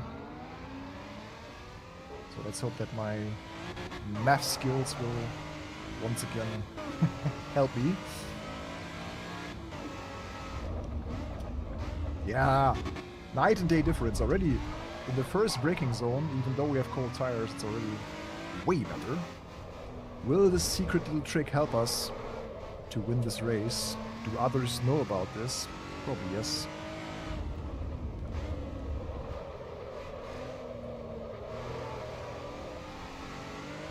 Any news on ACR? Yes, Assetto Corsa Rally is about to receive Rally Monte Carlo fairly soon, I believe. With one location and I think 2 or 3 stages. So that's what they announced. Also the Skoda Fabia Rally 2 will join their roster. Plus probably 2 or 3 more cars. Because usually they do bigger updates. Okay, so Qualifying in just 5 minutes. Let's quickly set up fuel. Oh, it's doing another loading screen. Yeah, so probably some new cars and some Monte Carlo stages coming in the next update, and hopefully, yeah, some little updates to the physics. Probably there will be something to the tire model, because I think sometimes there's a bit... The tires should have a little bit more performance from my point of view. It's still quite nice, and the feel, the baseline feel is really good. Also on tarmac, but I think especially on tarmac, I would expect a bit more performance out of some of the tires that the rally cars have. Especially the modern ones. Okay, let's go. What are we fine here for 5 minutes. Hypercar tires sheet activated. It will take a lap to warm up the tires.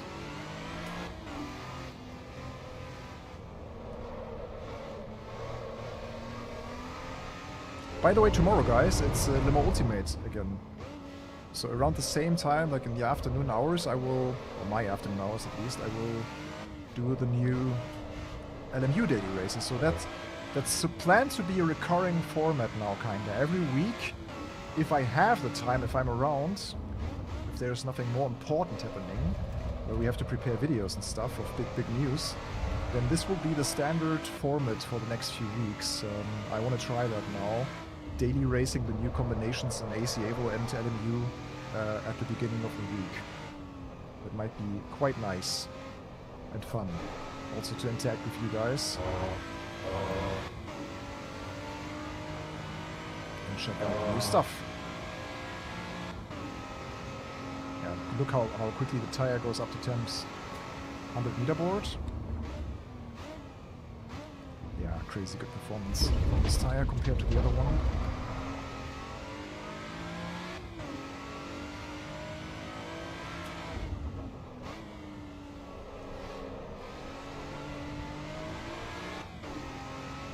So a hypercar tire is probably more like a semi-slick. So like a Michelin Cup 2R or something. While the supercar tire is maybe a Pilot Sport. Yeah, okay. Oh, I can break way later.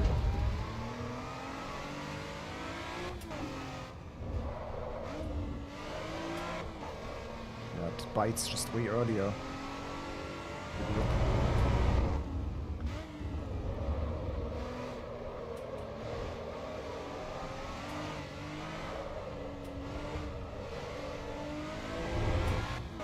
I think also when they gave the Honda NSX a better tire, because I think it started with the vintage tire, and then they also gave it a supercar tire, and it's just so much better. Especially the vintage tires, they are like wood in AC EVO.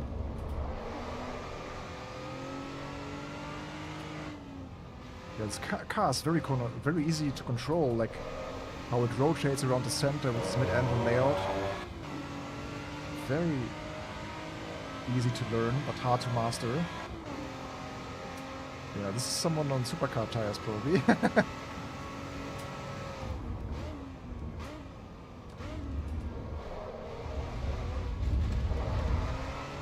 we can extract one more lap.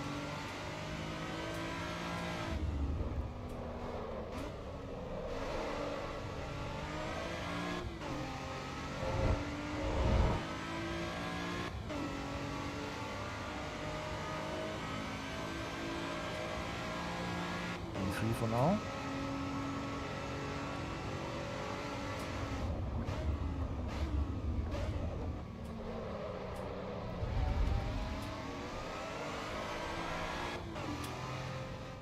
Just let it roll, roll, and on throttle. Let's just let it fall into this Mercedes arena. Yeah. Just going off throttle already creates a good amount of rotation.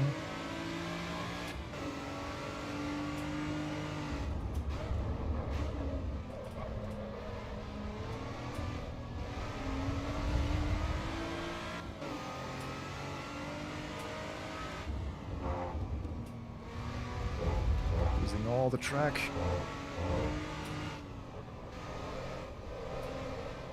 On the inside and then push it outward. So we can get a sub 140 maybe.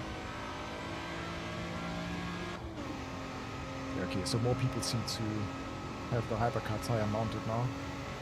Ooh.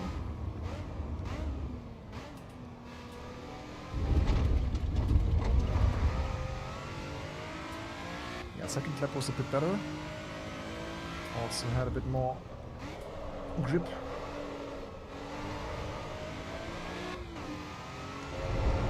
This is sub 140. Is it enough for the pole?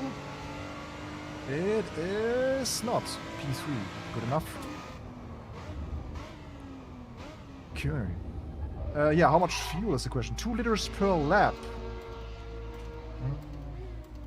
So we really only need 2 liters per lap. We'll probably have around... What is the race? 15 minutes? We'll probably have around 10 laps. 20 liters. Yeah, 20 liters should be enough. Should be enough. Let's go 22. This make a huge difference. But one more extra lap as a buffer, just in case it's needed. You know, 2 sims drive the same settings for one could feel totally different in another. Yeah, that's for sure.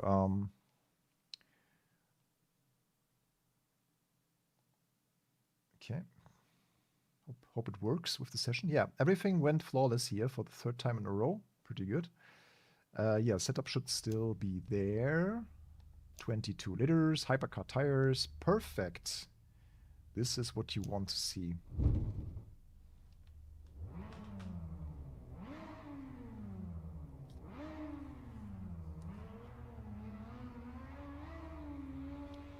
V6 noises.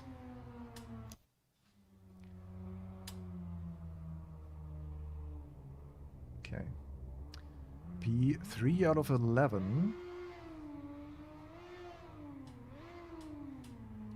Nuerburgring Sprint.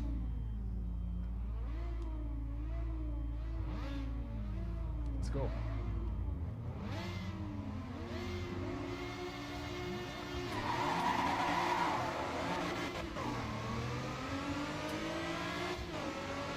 Good start.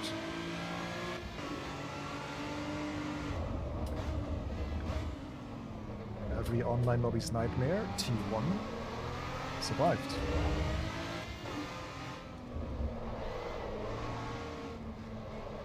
Christoph Pfennig. We met him last week. Welcome back, Christoph. On P1 here. He's a pretty good driver.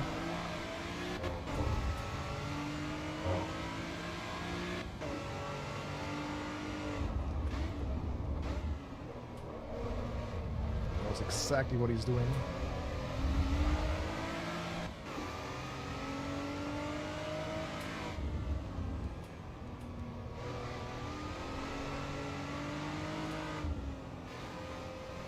He's quick. Holy smokes. Already got us a second. The first people got their +5s. Yeah, that's really the most important thing to remember. To avoid these penalties. If you have one cutting the track warnings, you cannot take a second one, otherwise you will receive the +5.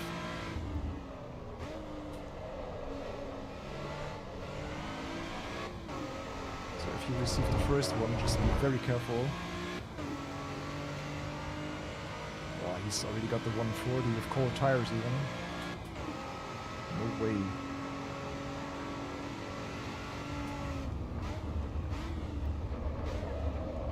A bit too late. And I got a time penalty for leaving the track too much, yeah. This is the exception if you have too much of a cut, then you receive the +5 also.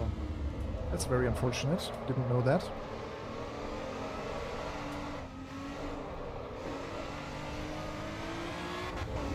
It's another track limit. Oh no.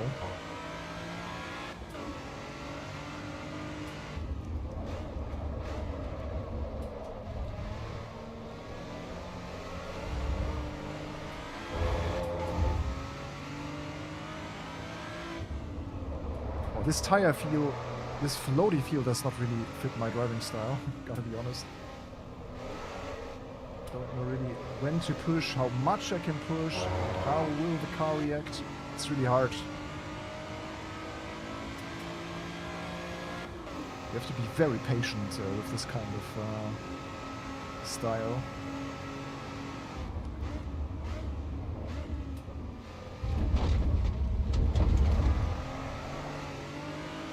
Ooh! What was that? It was a bowling ball. 138. Christoph, don't do this to me. Yeah, this track limit thing was very harsh. Oh, he's trying on the inside.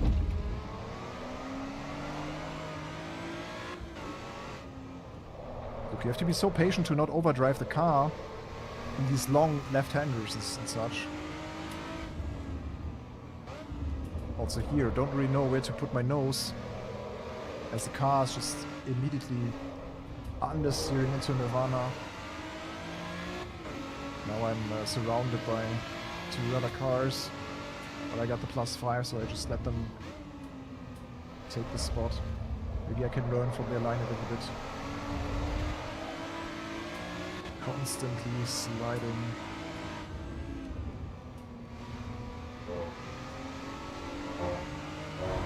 Almost drove into me as well. But the netcode is a bit strange, like it seems like there's a security buffer if someone's approaching you, because sometimes I feel like that was a hit and it was not. So there might be a little security layer around the cars here.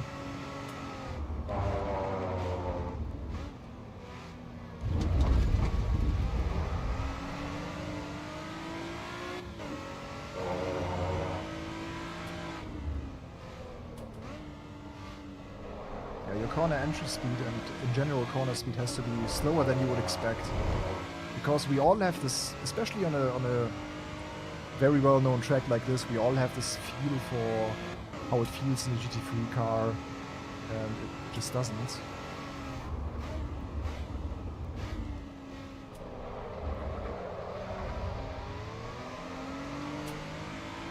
This would be much nicer on a slower track. Or a track with slower corners.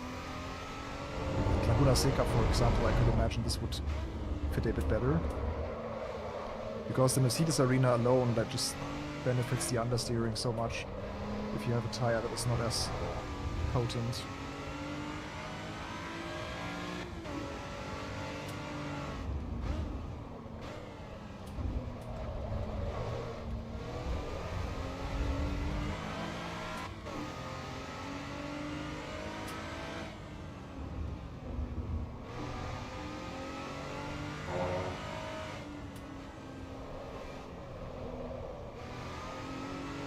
Yeah, see? Just let it roll.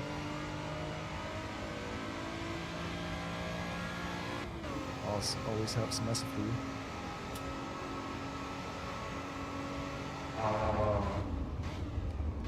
Yeah, don't take the sausages. Okay, should we drive here? Oh, yeah, you can kind of... Yeah, you can kind of push the car down the curb. That's really good. It's also running 138. Yeah, just a second off minimum.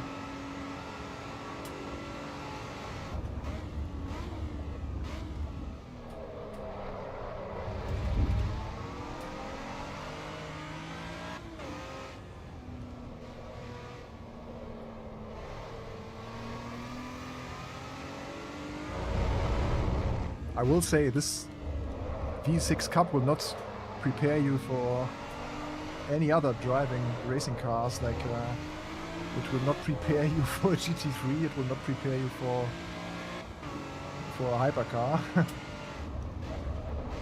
Track limits again. Oh, we should get a second one. Yeah, it's so understeery.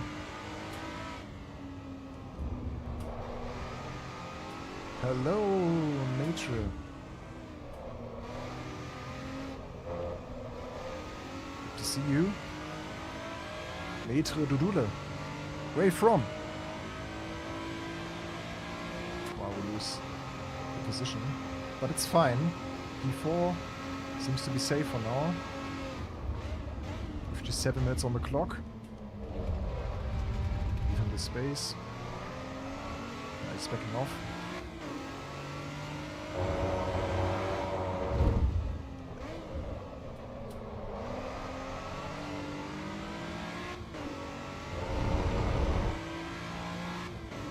So slow compared to the guys in P1 and P2.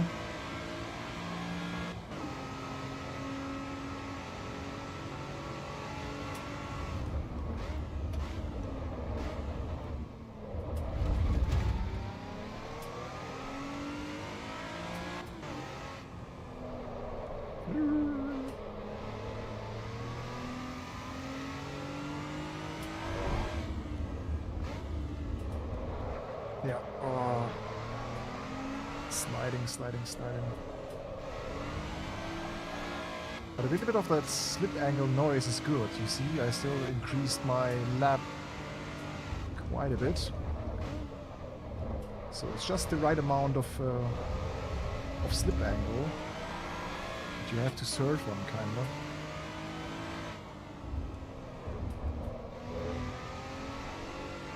So here, really use all the track that is available and just accelerate in the right moment, right in the apex.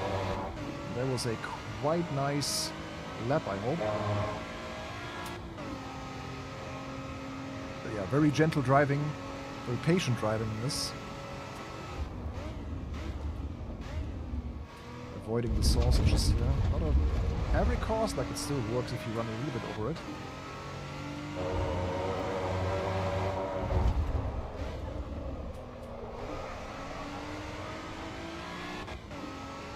This way. I hope we got our personal bests.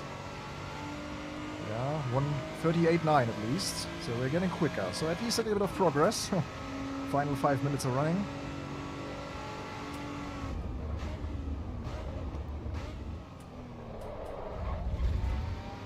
Yeah, in doubt, just keep it on the inside at whatever curb you are. And lifting the throttle really rotates a lot, this Lotus.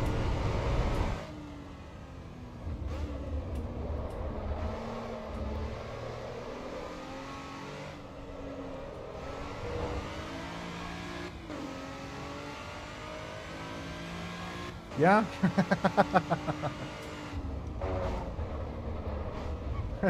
Do not avoid the sausages. Actually, that's a pretty funny meme idea or real idea. Like on a racetrack, avoiding the sausages at any cost. Like you have someone just lurking around the imbus wagons or the imbus trucks, and then avoiding the sausages at any cost. Like, try at the Nordschleife to not buy a sausage if you are at a food place. Now he has enough. Yeah, my lap was also pretty bad.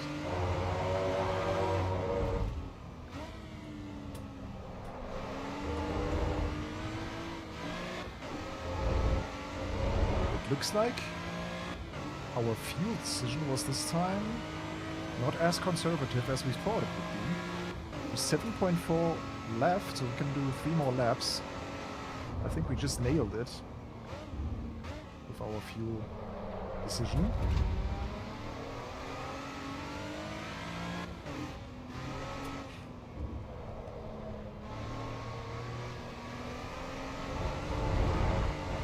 It's also track limit. Wow, that's very strict.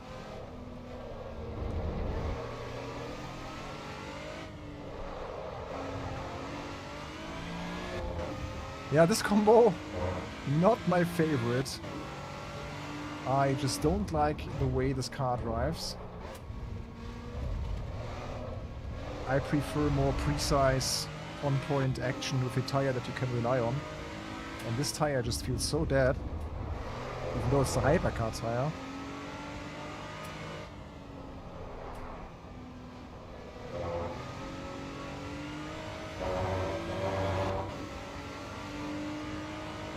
Yeah, Athens, we talked about FFB earlier a little bit, so I think the FFB is fantastic, especially in the cars that also feature ABS, because Assetto Corsa EVO has this new telemetry force feedback for certain effects in the game. You will see the sliders when you go to the controls menu, and yeah, in general the cars feel very alive, like also the track details is really, really good. I think the raw, like if we just talk about the quality of the effects and the fidelity of the force feedback, AC EVO is really, really strong. So very enjoyable. The tire model, though, has its weaknesses, but if we talk really about pure FFB feedback and effects, it feels really nice. I think especially with 0.3 and 4 they made big steps in terms of FFB feel.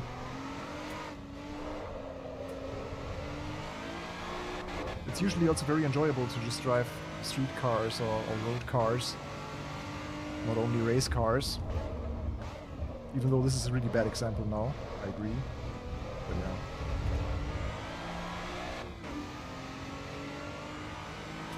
But the way it gives you load and weight shifting and balance feel. Like even if I just lift the throttle, I just get the sensation of shifting of the weight in the car's body in the force feedback. It's a very fine effect. I mean, it also depends on the bandwidth and frequencies of your the motor of your force feedback wheel.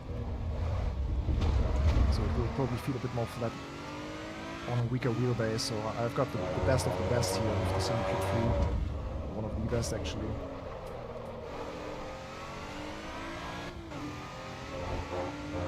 Okay, final lap.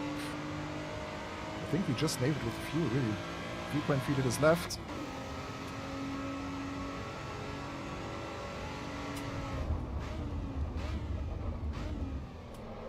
Yeah, so the force feedback is the only thing that I feel. But then the feel for the tire is also translated via the force feedback. So only because the tire model in the game is not 100% believable, it does not mean that the force feedback effect is bad. So this is a clear separation between the pure force feedback that you get, like for the load of the tire and for shifting of the weight, and then what the tire should be capable of, or how you can rely on a tire's sidewall while cornering. So I think the slick tires, so AC EVO first of all has different tires. They have vintage tires, road tires, supercar tires, hypercar tires, slicks, and wet tires. And I think especially the supercar and hypercar tires are not capable enough. So the car is just sliding all the time. You have to be very cautious with your braking, with your acceleration. The car understeers like crazy. If I would see a Lotus Exige V6 Cup with a tire that is an equivalent to a, let's say, Michelin Pilot Sport, a Michelin Cup R tire, like a real track car or track day tire, the car would be probably more capable than this, because it's just constantly sliding and understeering. So that's how I would separate. Yeah, P4. So there's a decline today from P1 to P2 to P4, but I think we had great results so far. Oh, my electronics are... Okay, so the fuel that we chose here for the race was just on point, really. We just have 1 liter left. Look at this. So my brain, my mathematics skills are perfect today. Wow. Okay, what is the next race? The car is going crazy now. Oh wow. Do we have one more? Or is that it?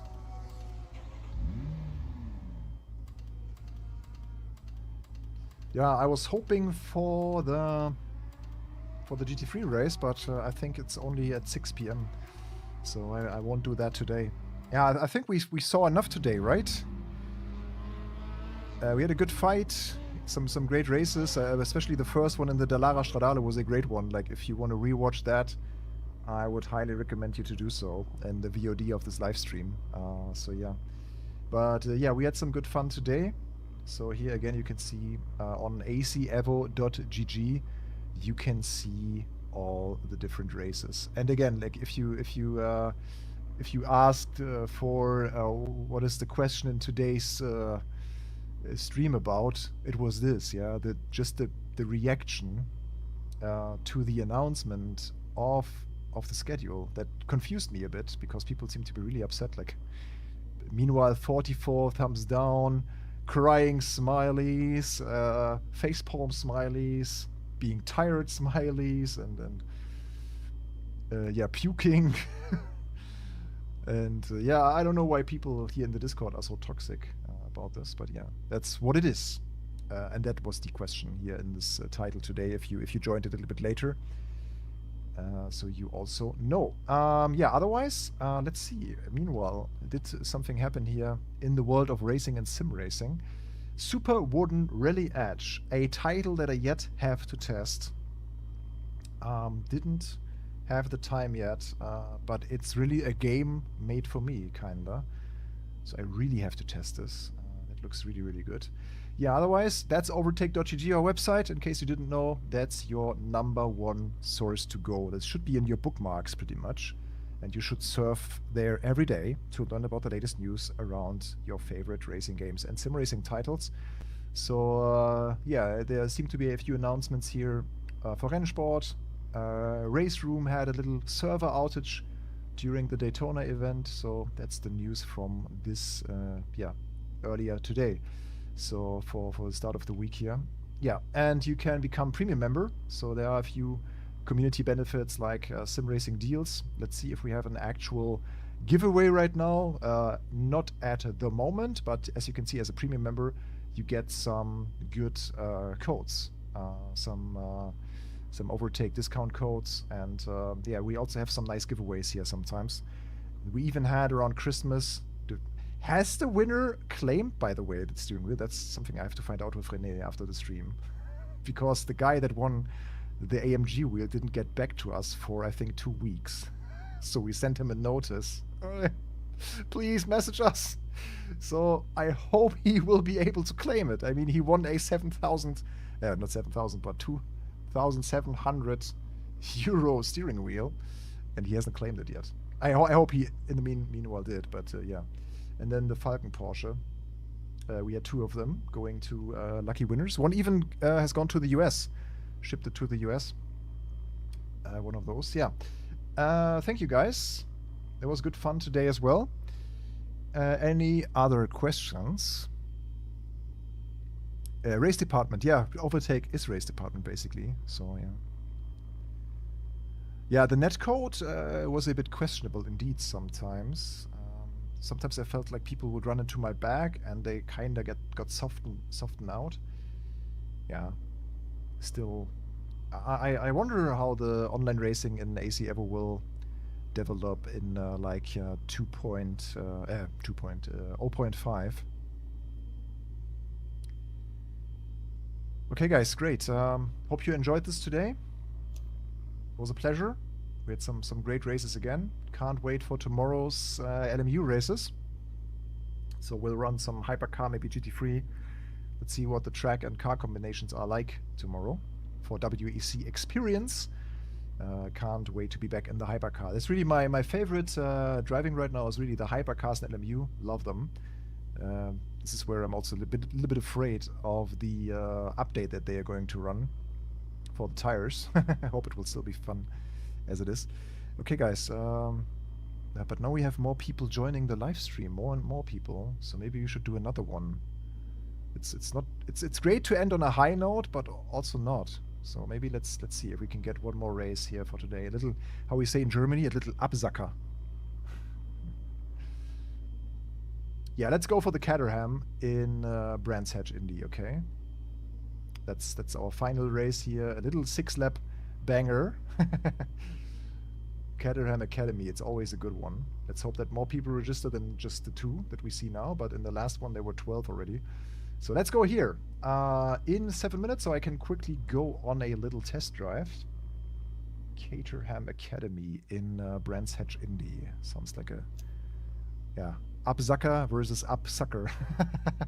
So an Absacker is basically, I don't know if this tradition is also somewhere else, but in Germany, Absacker means you had a great dinner, let's say. You had a lot of like potatoes and meat and whatnot, and then you get an Absacker, which is like a little liquor that you get, like a 2 centiliter liquor that you get as an not as an opener, but a finisher, kind of. It's a finisher. Okay, let's go. Up. Brands Hatch. And it is the Caterham. There it is. It even has an overtake design to it. Wow. I made this for one of the live streams that we had, I remember. Okay, this will be tricky. This will be very tricky.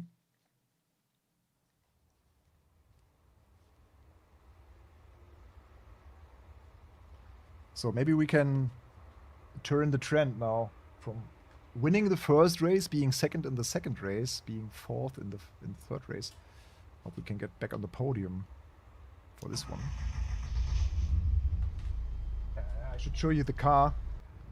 Here it is. The Caterham Academy.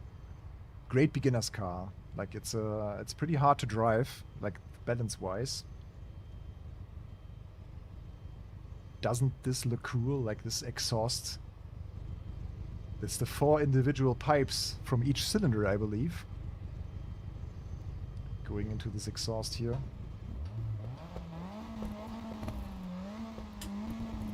Very cool.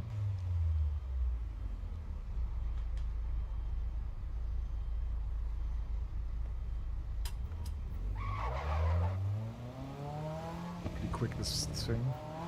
What is the weight? Like 600 kilos? And this has the road tires, so even worse. But Brands Hatch Indy, just 6 laps, it should be fairly quickly.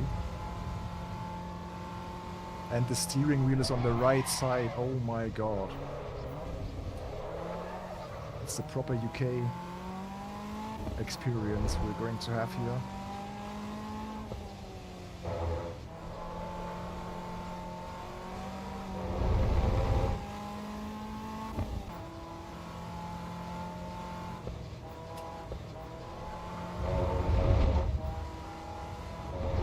If I remember correctly, the rear is very active here on this car.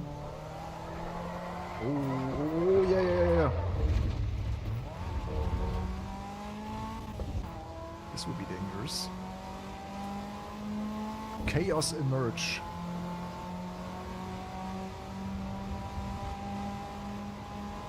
The question will be if we can also change the tire. Oh god. This will be chaotic. There's no grip. No grip. No aero. Can we choose a different tire though? Still have 3 minutes.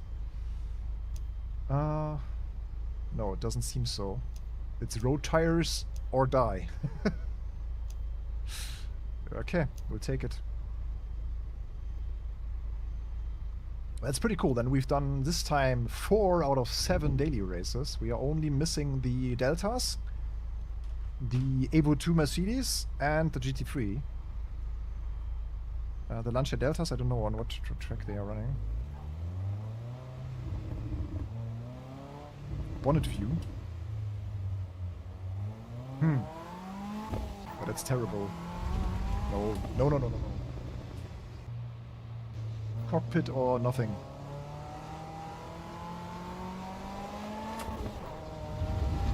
It's really nice to see the roll cage and the wheel. Yeah, this car has nothing. This is just a pure car. It's really the most car that you can get. It's basically just a steering wheel, 4 wheels, an interior, no electronics, not at all.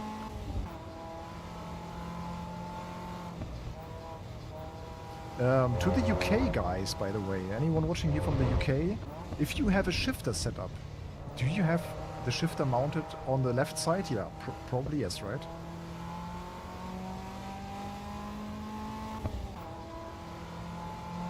Or let's say not on the left side, on the wrong side. Yeah, just kidding. But I think when I talked to Connor about this, he said, yeah, that he has also the shifter on the left of his rig.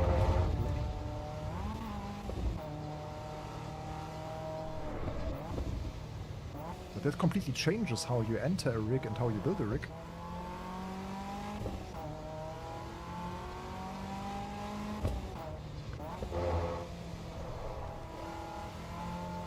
Yeah, gentle driving, like a gentleman. That's the way to go here. Leave the tire enough time to react to whatever happens. And as soon as we hear this noise of the tires squealing, we know that we drove too fast. Okay. It will be nice. Is there time for more practice? Not really. 57. I believe 55 will be the way to go then with a bit of practice. Let's see.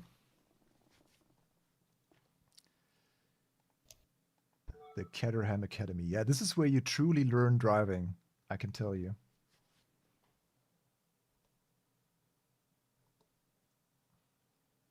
Is it on? Yeah, we can join the server. Let's go. 6-minute race. 4-minute qualifying. Little absucker here.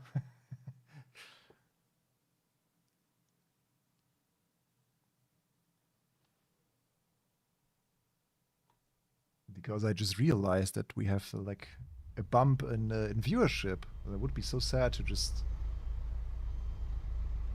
say goodbye to everyone when just 30 people joined the stream. So yeah, if you just joined, welcome. Hope you had a great start to the week, or to February, because we have a new month even. I think this February will have more in terms of news and releases and updates. I have a good feeling. The first big thing will be Ride 6. And we are actually allowed to show you Ride 6 stuff from the 9th of February. If you're interested in playing a little of bike games. That's basically the Forza Horizon of the motorcycle community. It will be nice. So fuel. I hope it's good, really. I haven't played yet. But I really hope it's going to be nice.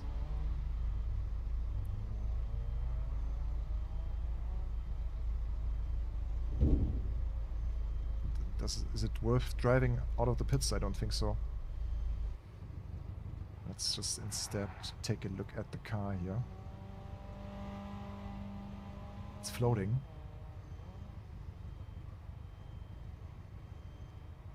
I think that's a AC thing. I think now it's grounded. A little bit of camber in the front. I'd say the camber is like, I don't know, minus 1.8, minus 2.2, something like that. Let's check if that's true. You can't even change the camber. Interesting. You can just change the ride height. That's pretty much it. From UK, if I had a shifter, it would be on the left side. Yeah, sure, makes sense. I mean, I just, wondered. Oh yeah, it has camber. Minus 1.8! So the visual does reflect what's on the car. That's nice. Okay. Qualifying, 4 minutes. We have to be quick. Oh, we got 11 people again.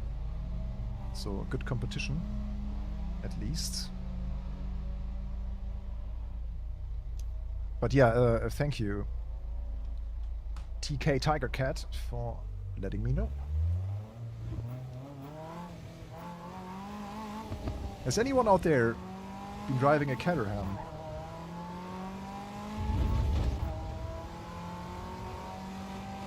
That's the second car here today that I would really love to drive in real life. Like same as like I would love to drive a crossbow, a BAC mono, and the Dallara Stradale. Because I'm especially in love with light cars. Like as soon as it's below 1,000 kilograms, that's amazing. Such pure driving. And this one is especially light. I think under 700 kilos even maybe.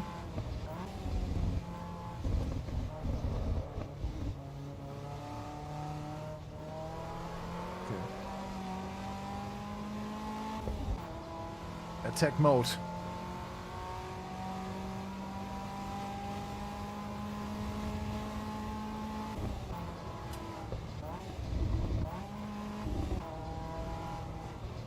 Oh. It's just turning left.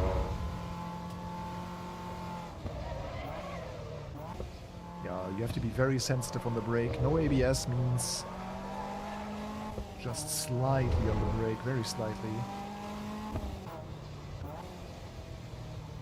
I think this tire cannot take that 100% brake procedure at all.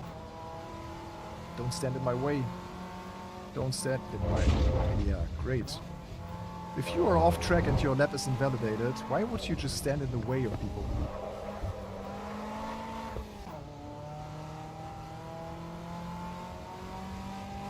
Just the awareness sometimes. I'm very sorry to have this guy like crashed out now, but I didn't really know where to go because I was on my quali lap. I think private quali would solve a lot of the issues here for AC EVO.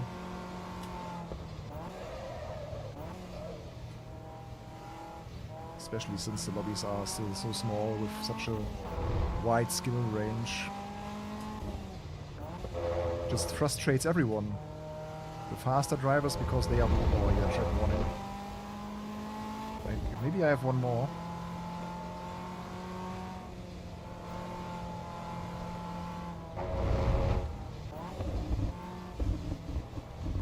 Still P3. Okay, we get one more.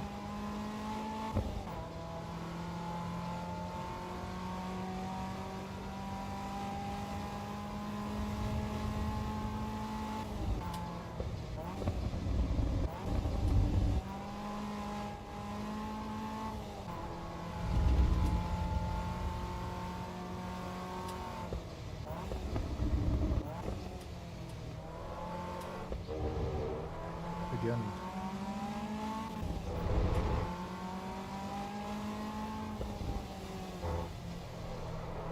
Track limits.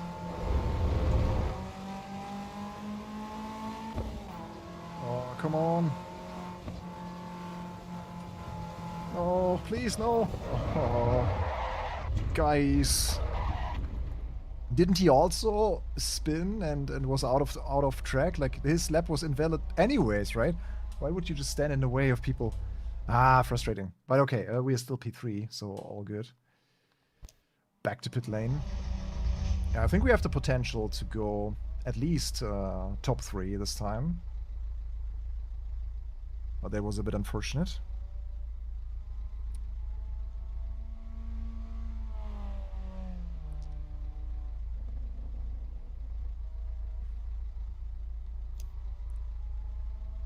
Sector times. Yeah, there's a good chunk of potential still in Sector 1. Yeah. Yeah. I'm afraid a bit of the race start, really. It took only like 1 liter per lap, right? So yeah, fuel. I mean, it doesn't really matter because it might be even feasible to have a slightly heavier car. 13 liters should be fine for the race. So, oh, the countdown is also quite short, right? Just 1 minute. Here we go. Academy, Caterham Academy. 6 laps. Our little absucker for today's live stream. Let's see.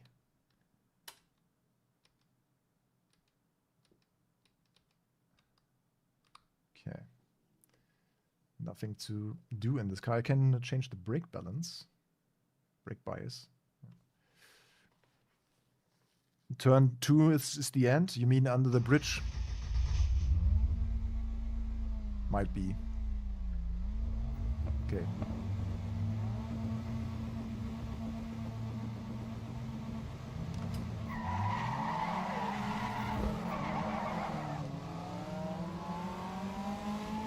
I had a good start, but then the car was in my way. We're getting killed in T1. Are we? No. We live. Now T2.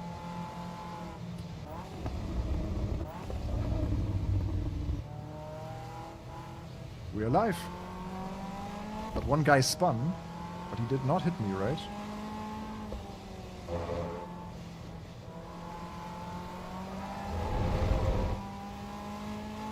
The race is on.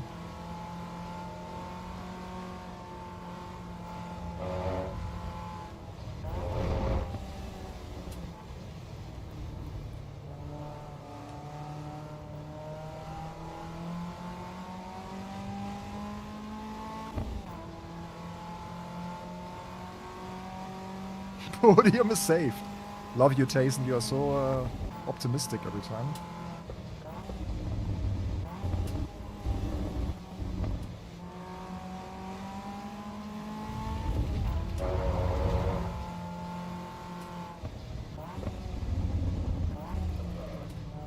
I'm telling you, Caterham Academy is one of the most fun classes to drive. It's also great in AMS2. You need such a good sense for the racing and for what the car's doing. Let's not go for that gap now. I bet he's doing more mistakes. Maybe we have to attack him now on the inside. Yeah, we got him. He backed off.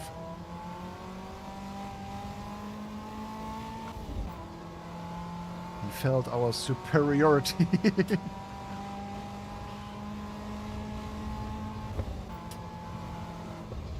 Oh, the revenge. Oh, P1 is losing the car.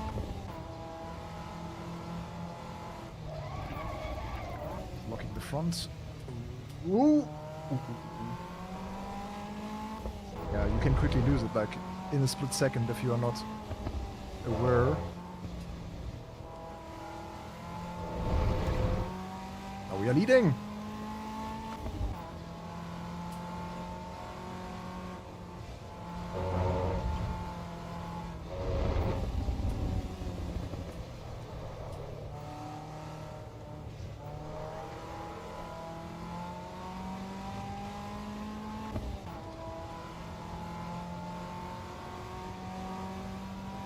Yeah, the camera.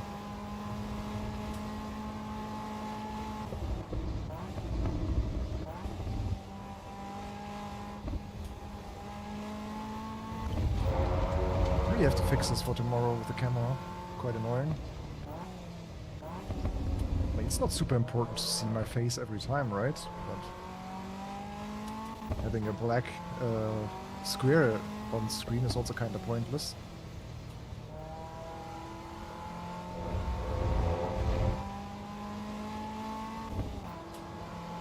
Yeah, but next time if I would run this combo, I would get my round wheel also. I guess that's way more comfortable than driving with a Formula style or prototype. No! Like I said, split second of not being aware, and the car is gone. Johnny Millward took the lead, but he has a 5-second penalty, so we are still leading technically. We just have to secure finish the race in the last 2 laps, and we are race winner. Let's go.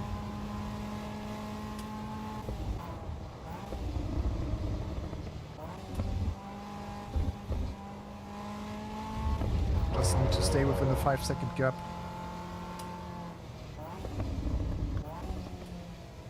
this is... if you try this combo, it's very sensitive. You have to be very smooth with your inputs, like be it throttle, brake, or steering. You never do 0 or 1 inputs. You are really only between like 0 to 0.3.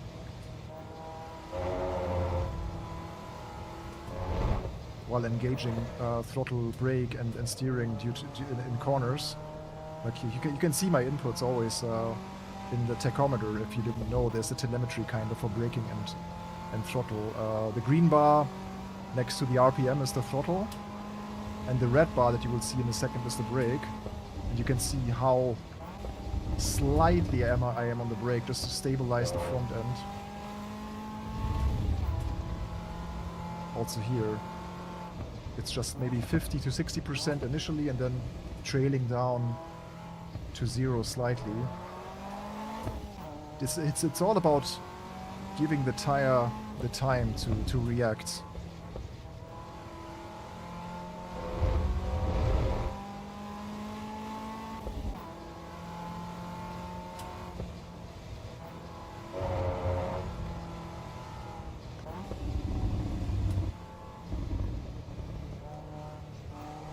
Especially here on the elevation, it gets even worse because the car even gets lighter in the air, kinda. But yeah, we made it! Another victory! Ha! The Caterham Academy. Victory number 2 for today, great!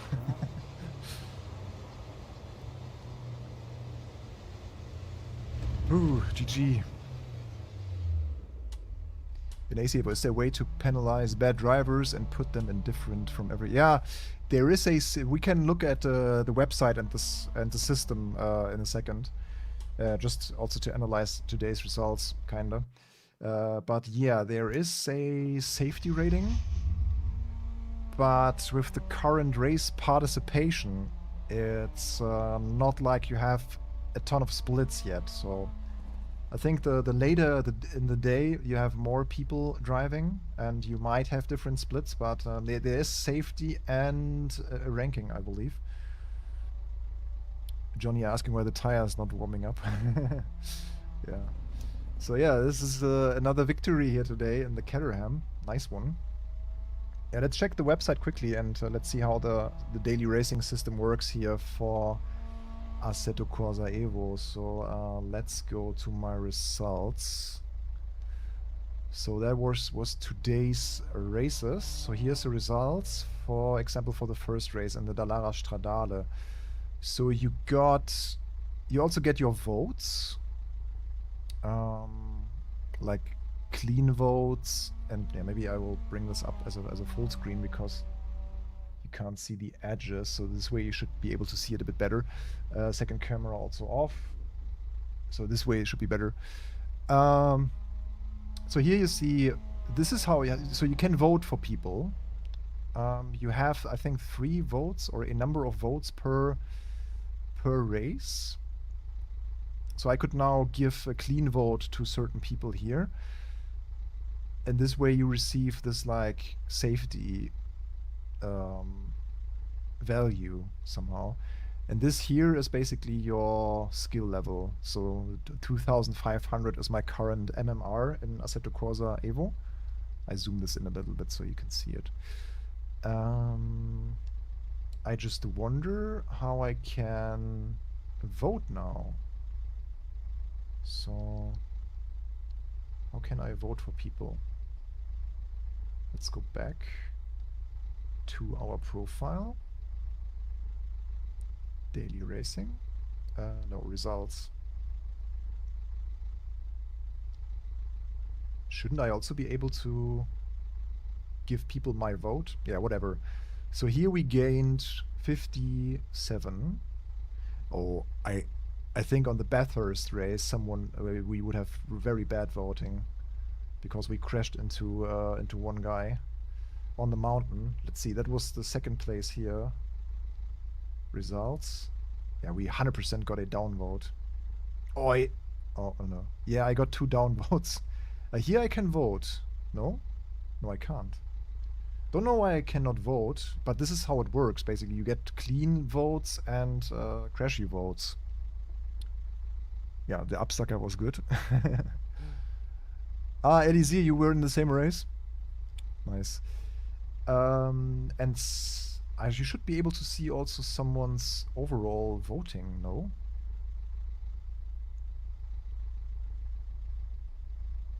Ah, so this is for this session. I got one clean vote and one crashy vote. Okay. Let's see in the V6 Cup if we got some clean votes. Yeah, we got a crashy vote in the V6 Cup. I didn't crash into anyone. So this is where it becomes a bit unfair. Because I think people would rather give you a crashy vote if they are upset about anything than giving you a clean vote for a clean race. So that's where the system is not that great, I believe, here from SimGrid. But yeah, this is at least how you can. I think you can get. I don't know if you can get banned or anything. I don't think so. And then for the last one, yeah. Okay. Here I can vote. Yeah, let's give people a clean. So yeah, you have here. You can see it. Yeah, you have 4 votes per race. Crashy is worth 2 votes, and clean is worth 1 vote. So you can give people 4 clean votes, but only 1 vote per driver. So I can give Johnny a clean vote, Inacio, and maybe who was the other guy? Here's Eliezer. He's just in the chat, so I give you a clean vote for spinning in T1. Thank me later. So yeah, that's how it works. So yeah. And then it also says, why should I vote? What does it say here? If a driver receives more than 9 crashy votes in their last 10 races, they will receive a 50-minute timeout and won't be able to register for races during this period. So that's pretty much it. Yeah, if you're a crash driver, you just have a 50-minute timeout. I don't know if that's enough, but it's certainly all work in progress. That's not the final system, probably. That's all just another game. Yeah, it's the SimGrid platform that they partnered up with for the daily racing. So yeah,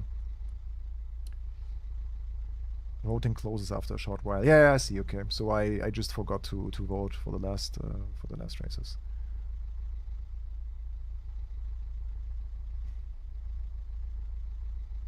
What are we discussing in the chat again? Can't follow you really. White Crank. Yeah, I read books a lot. I don't jump into volcanoes usually. Cooking, spaghetti, pizza. I'm the best cook for spaghetti and pizza. Otherwise, that's my strong suit, pretty much for cooking meal. But yeah, that should be it for today, right, guys? Thank you for watching. It was a fun show here today. We had two victories, 1 podium, and 1 4th place. So that will be very hard to top tomorrow in LMU. But yeah, I'll be back in LMU daily racing tomorrow because LMU will have the new set of races tomorrow. So, okay. What we are doing if we are burn out from sim racing? Okay. Yeah, interesting question actually. What are usual is sim racing your only hobby, or do you have more? My hobbies are pretty much cars, sim racing. Yeah, but reading books as well, like sci-fi, science fiction, like watching the new shows and stuff. So that's definitely a thing. But sports as well. I'm doing sports, running at least, if you consider that as a hobby, just staying fit and stuff. Don't know if that's a hobby. But yeah, sometimes it's really good to take a break. I agree to like come back to a hobby. Keeping attached to it means also sometimes taking a break. Definitely. Okay, guys. Yeah, see you tomorrow in Le Mans Ultimate, hopefully. So we will be back around the same time frame with hypercars, with LMGT3, maybe LMP2. Don't know what the combinations will be like. But thank you all for watching. Don't forget to like and subscribe. Check out overtake.gg for the latest news and guides on all topics sim racing and racing games. And yeah, see you in the next one. Bye.